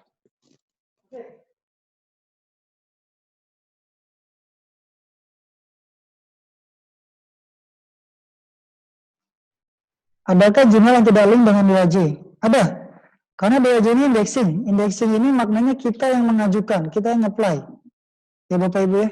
Jadi ada beberapa jurnal dia tidak masuk indexing DOAJ, ada. Tidak semua gitu. Contohnya kita jurnal teknologi di FTWJ, kita sudah terindeks di DOAJ karena kita apply. Ketika kita apply, lalu dicek oleh DOAJ memenuhi syarat dia atau tidak, memenuhi standar dia atau tidak untuk diindeks jurnal kita di DOAJ. Kalau dia tidak memenuhi syarat, dia akan tolak. Ada beberapa jurnal yang dikelola oleh kami di mana Universitas Muhammadiyah Jakarta, itu juga dia ditolak gitu. Karena base-nya adalah OJS yang dia punya dan quality paper yang dicek oleh si asesor atau simpelnya asesor DOAJ. Begitu Pak. Lalu pertanyaan selanjutnya siapa ya? Mohon izin menyimak, izin bertanya, untuk revisi jurnal internasional biasanya diambil jurnal terbitan jarak tahun berapa?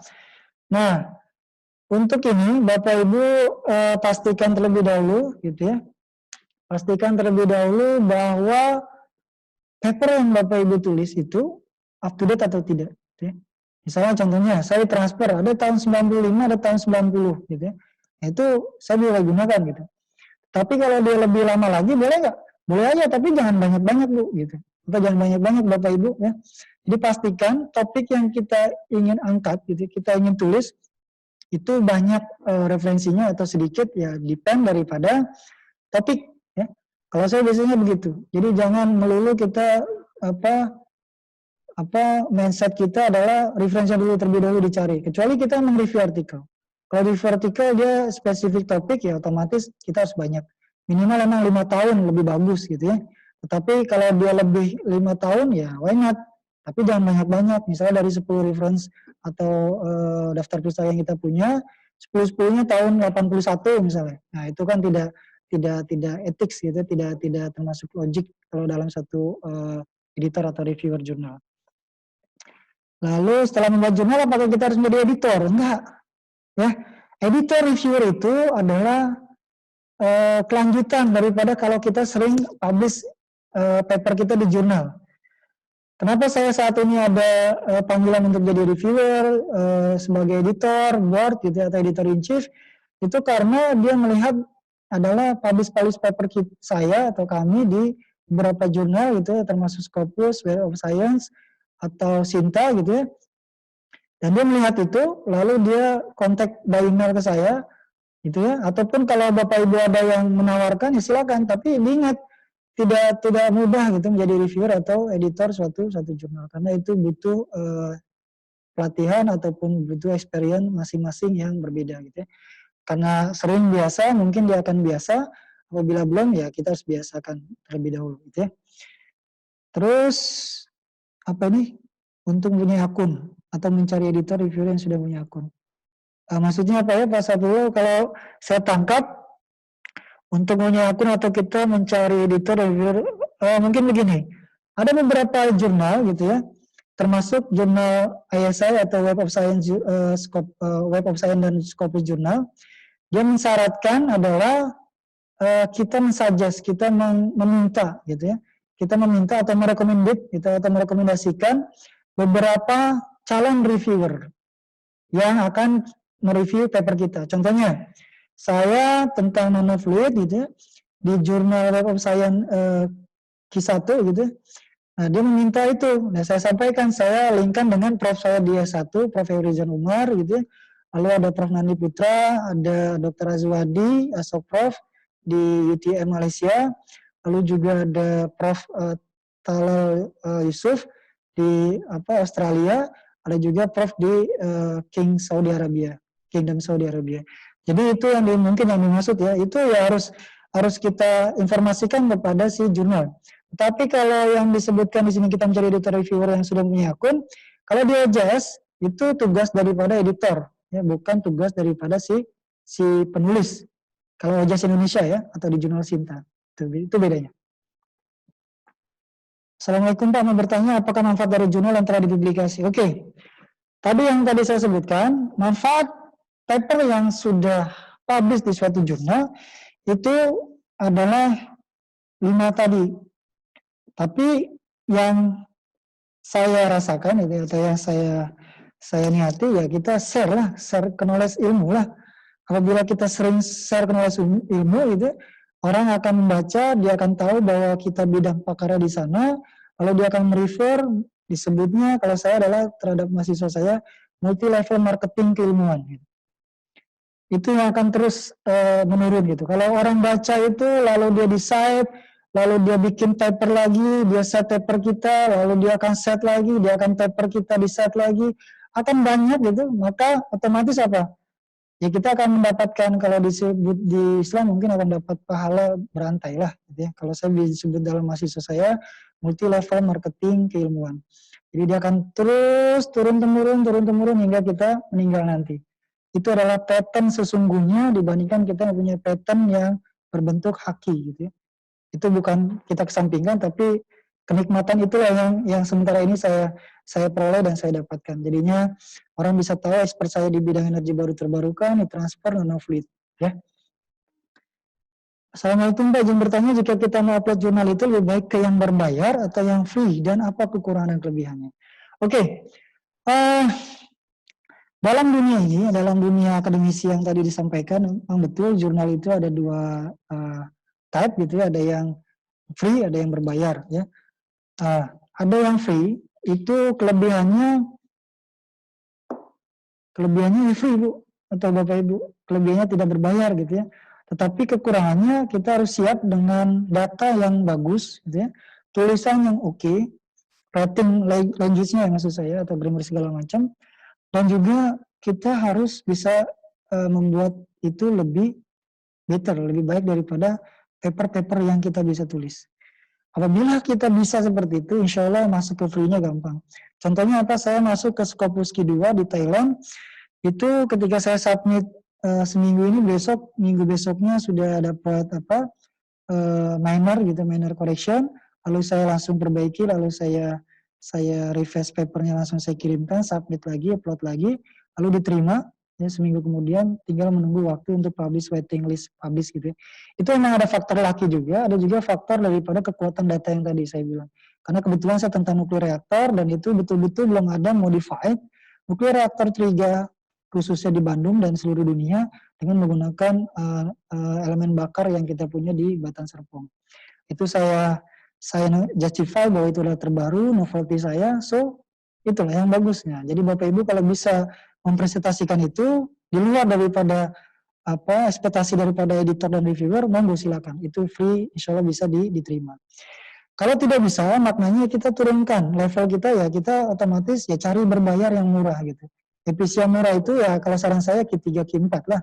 Kalau Q2, Q1 mungkin roughly harganya sudah mentereng. Contohnya Hindawi saja udah mendekati 750 USD atau 950 USD.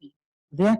Jadinya itu lumayan mengeluarkan kocek kita lah. Tapi kalau kita tim, insya Allah bisa di cover.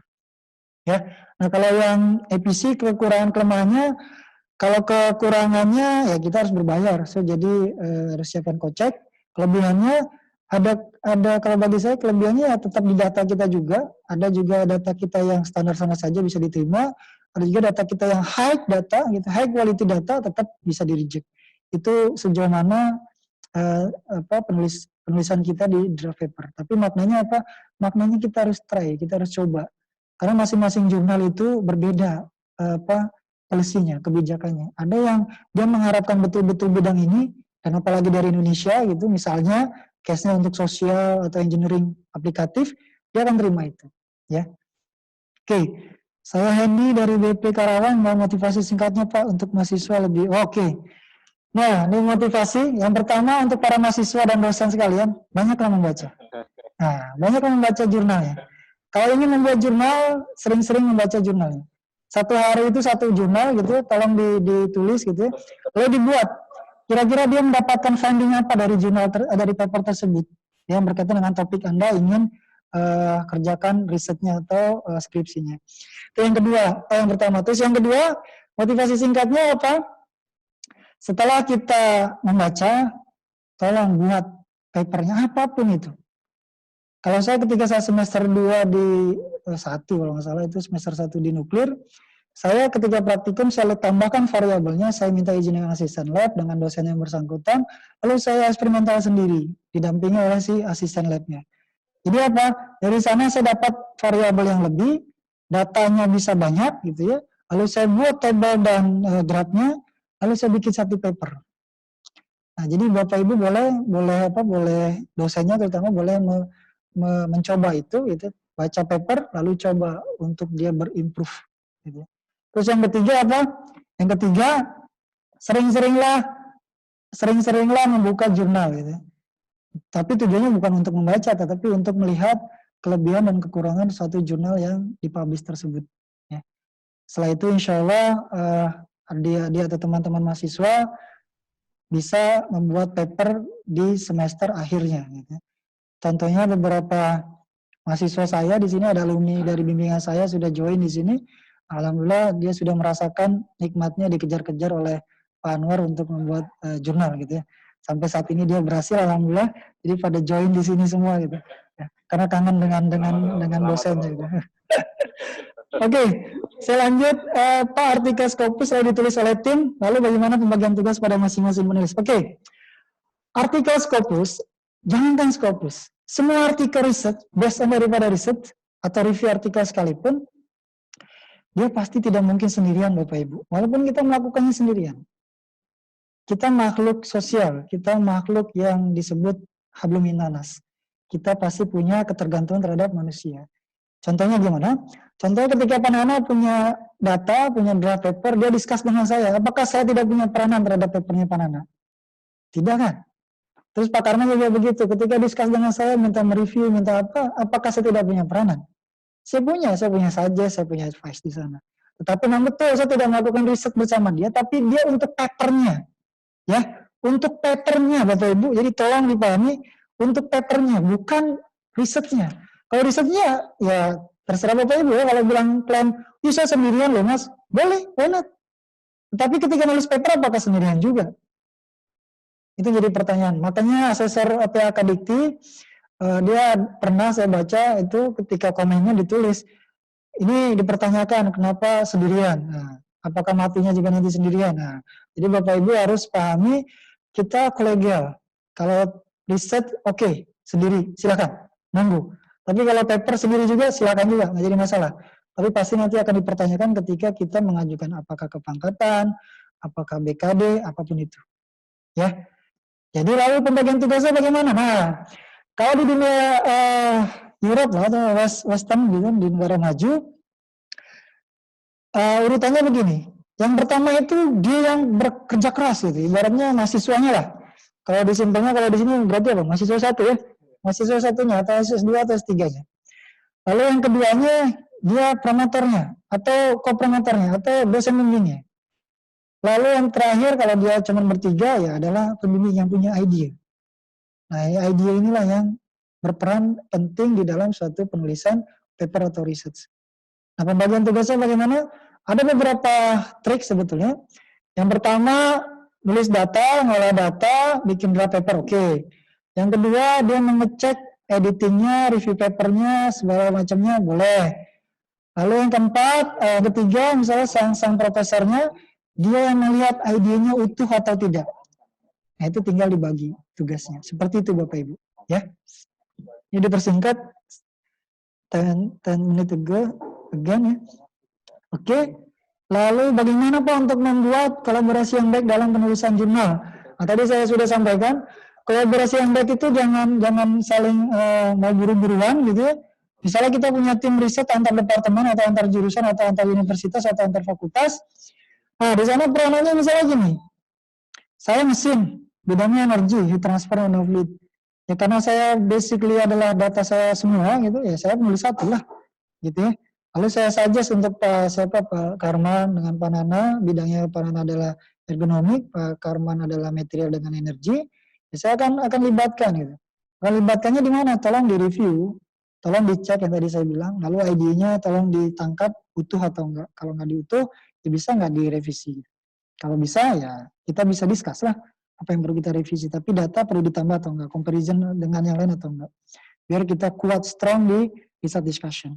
Karena yang paling poin utama, selain di introduction kita ketemu gap atau novelty-nya, terus di metodologinya clear atau tidak clear daripada suatu metode yang kita lakukan, yang terakhir ada research discussion-nya itu. Apabila research discussion kita ambiar gitu ya, tidak ada korelasi dengan introduction, riset metodologinya, lalu tiba-tiba data keluar gitu ya, nah itu langsung mudah di review itu akan mereject gitu. Atau editor itu mereject paper yang kita submit.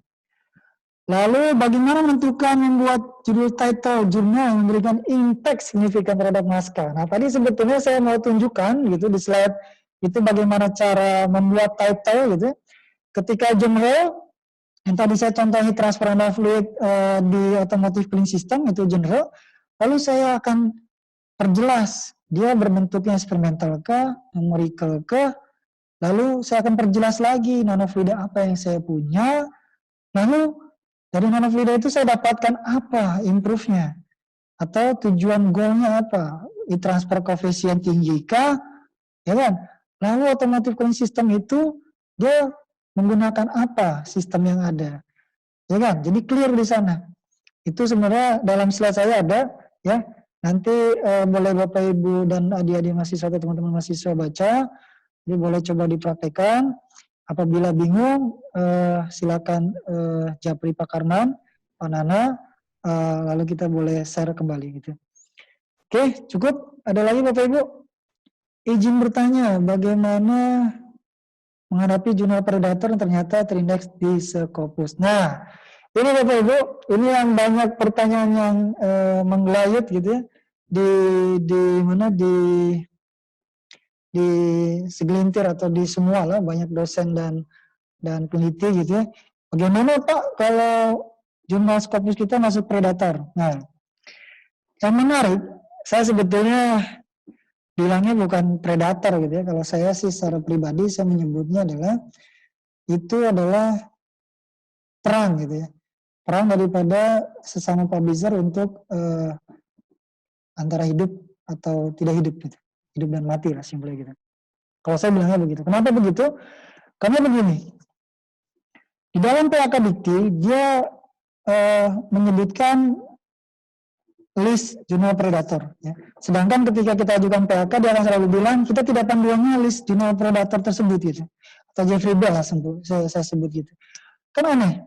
ketika dia bilang dia tidak menggunakan itu, tetapi ketika di penilaian dia akan sebut itu. Ya. Nah, bagi saya dualisme policy atau kebijakan yang digunakan oleh tim PHK Dikti, terutama tim reviewernya atau asesornya. Maknanya apa? Maknanya ya intinya suka dan tidak suka juga lah, gitu kan. Nah, lalu ketika ada jurnal Scopus yang masuk list predator, katanya, contohnya ada Inderscience ya. Inderscience Publisher itu kalau dibilang dia kualitinya bagus. Tapi kenapa tiba-tiba masuk di dalam suatu list predator kata orang? Kalau saya pribadi, saya fan-fan aja Inderscience Publisher itu. Kenapa? Karena memang quality prosesnya bagus. Saya udah coba sekarang sedang submit di sana gitu. Dan dia akan minta plagiarism checker kita berapa persen. Apabila di bawah 30 dia akan langsung reject. Terus reviewernya siapa? Disuggest 5 orang pakar, profesor, tidak editorial board yang ada di jurnal tersebut. Kalau saya bilang bagus, Inderscience Publisher. Ya, tetapi kenapa dia masuk list? Terus akhirnya dapat direvisi lagi oleh si tim PHK. Jadi maknanya apa? List jurnal predator pun itu di disclaimer oleh si Jeffrey Bell waktu itu. Bahwa dia sebut apa? Bahwa saya tidak menjamin nih nama-nama list publisher ini real dia bermasalah atau tidak. Nah, apabila seperti itu, apakah bisa kita gunakan keputusan hanya list tulisan begitu dalam web dia, lalu kita jadikan patokan bahwa jurnal kita itu bermasalah atau tidak? Contohnya apa? Orang Malaysia pun dia publish kok Inderscience, ya RPM misalnya, ya kan? Kan orang bilang RPM itu ada indikator gitu. Ya nggak bisa juga kita bilang. Kalau di selama kita bisa tunjukkan prosesnya ada, why not gitu, ya kan? Jadi maksud saya hanya klarifikasi di sini, list jurnal predator itu, kalau bagi saya pribadi, ya mungkin tim PHK punya penilaian yang lain gitu ya.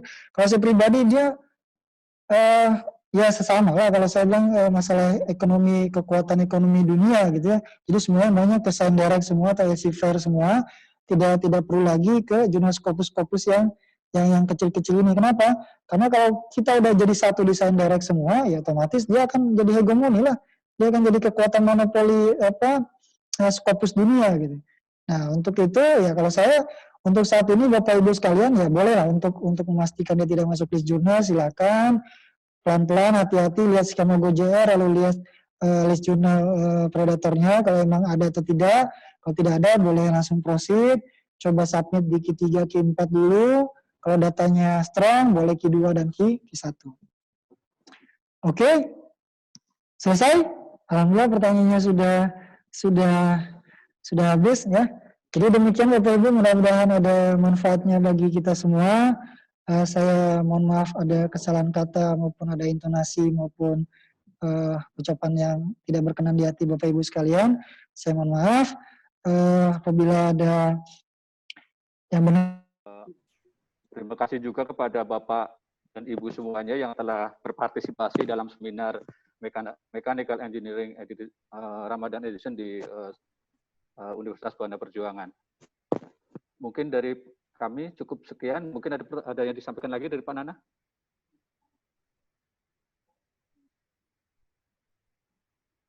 Terima kasih kepada Pak Moderator. Ya, mohon izin sebelum kita closing ya,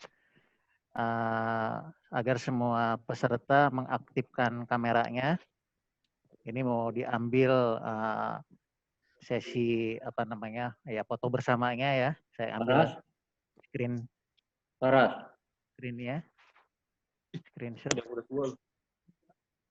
Mohon agar semua partisipan untuk mengaktifkan kameranya. Kamera mana Paras?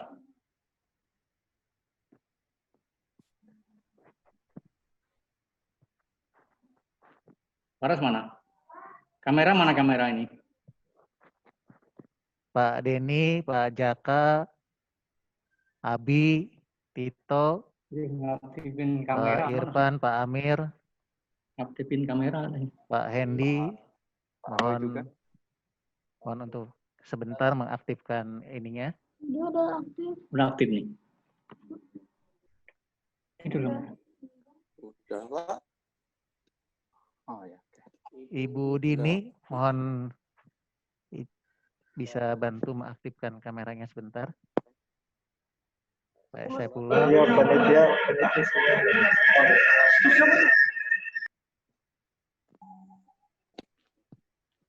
Pak Rudiaman ya, Pak Rocky, Pak Gaji, masih ada. Pak Jaka bisa bantu ini sebentar sebelum kita closing. Mohon izin untuk ngambil sesi foto bersamanya. Mohon maaf, memang waktunya sampai larut malam, tapi mohon ini Pak Saifullah ada bisa bantu Pak Rudiaman.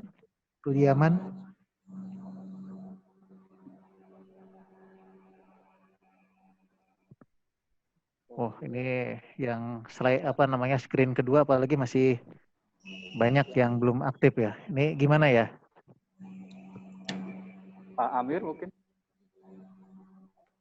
Pak Irfan? Sudah aktif, Pak. Sudah aktif, Pak. Aktif monitor. Aman. Power monitor. Di Masuk slide ketiga ya Pak Nana ya. ini slide pertama aja masih ini. Hah? Oh, mungkin di screen di situ bisa nggak Pak? Di ini naik. Hah? Ini aja print screen, ada di tombol print screen kemudian save as ke Word atau ke ini langsung. Ada print screen. Kayaknya lama ininya ya. Ini di slide di screen pertama aja di saya masih 80% yang mengaktifkan. Pak Suyono aja belum aktif kameranya. Parah? Belum bertanya, Parah?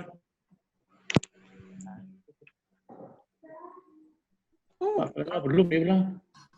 Pak Suyono sudah aktif, Pak. Oh, Sudah sekarang ya. Kan, Pak? Sudah. Suyono sudah aktif. Oke. Ya, mungkin yang lain juga mau screen juga ini boleh ya. Jadi print screen aja ya, tombol print screen-nya di ini dipijit ya. Setelah itu Bapak-bapak bisa pindahkan ke Word atau langsung ke grup WA atau kemana ya. Itu di sini ada 3 screen ya. Ini saya coba satu screen dulu, saya coba ini. Ya, saya pindahkan dulu ke Word.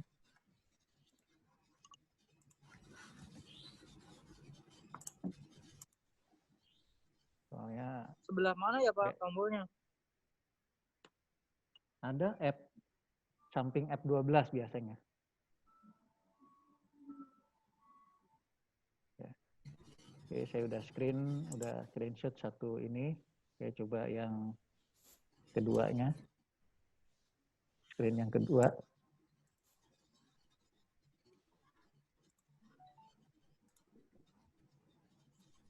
Ini lama ya muncul fotonya ya. Mungkin yang lain juga bisa screenshot juga ya. Nih, soalnya ini di slide nomor 2 ini banyak yang belum aktif kalau di saya punya laptop. Nah, baru 40%. Kayaknya lama ininya ya.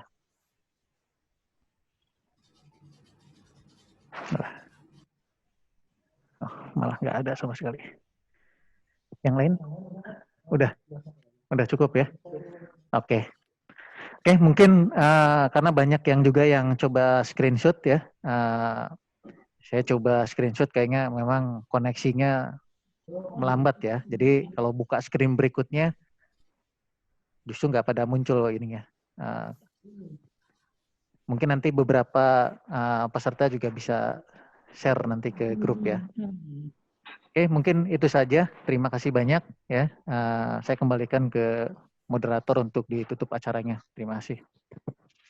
Oke, terima kasih Pak Nana dan Pak Anwar yang telah memberikan materi di 2 sesi malam hari ini.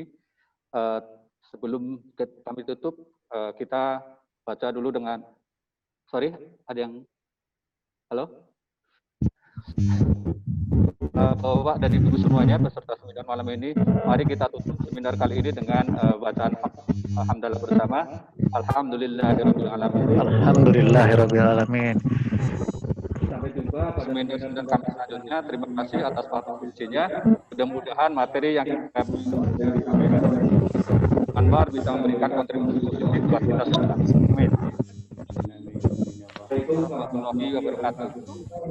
Waalaikumsalam warahmatullahi wabarakatuh. Waalaikumsalam warahmatullahi wabarakatuh.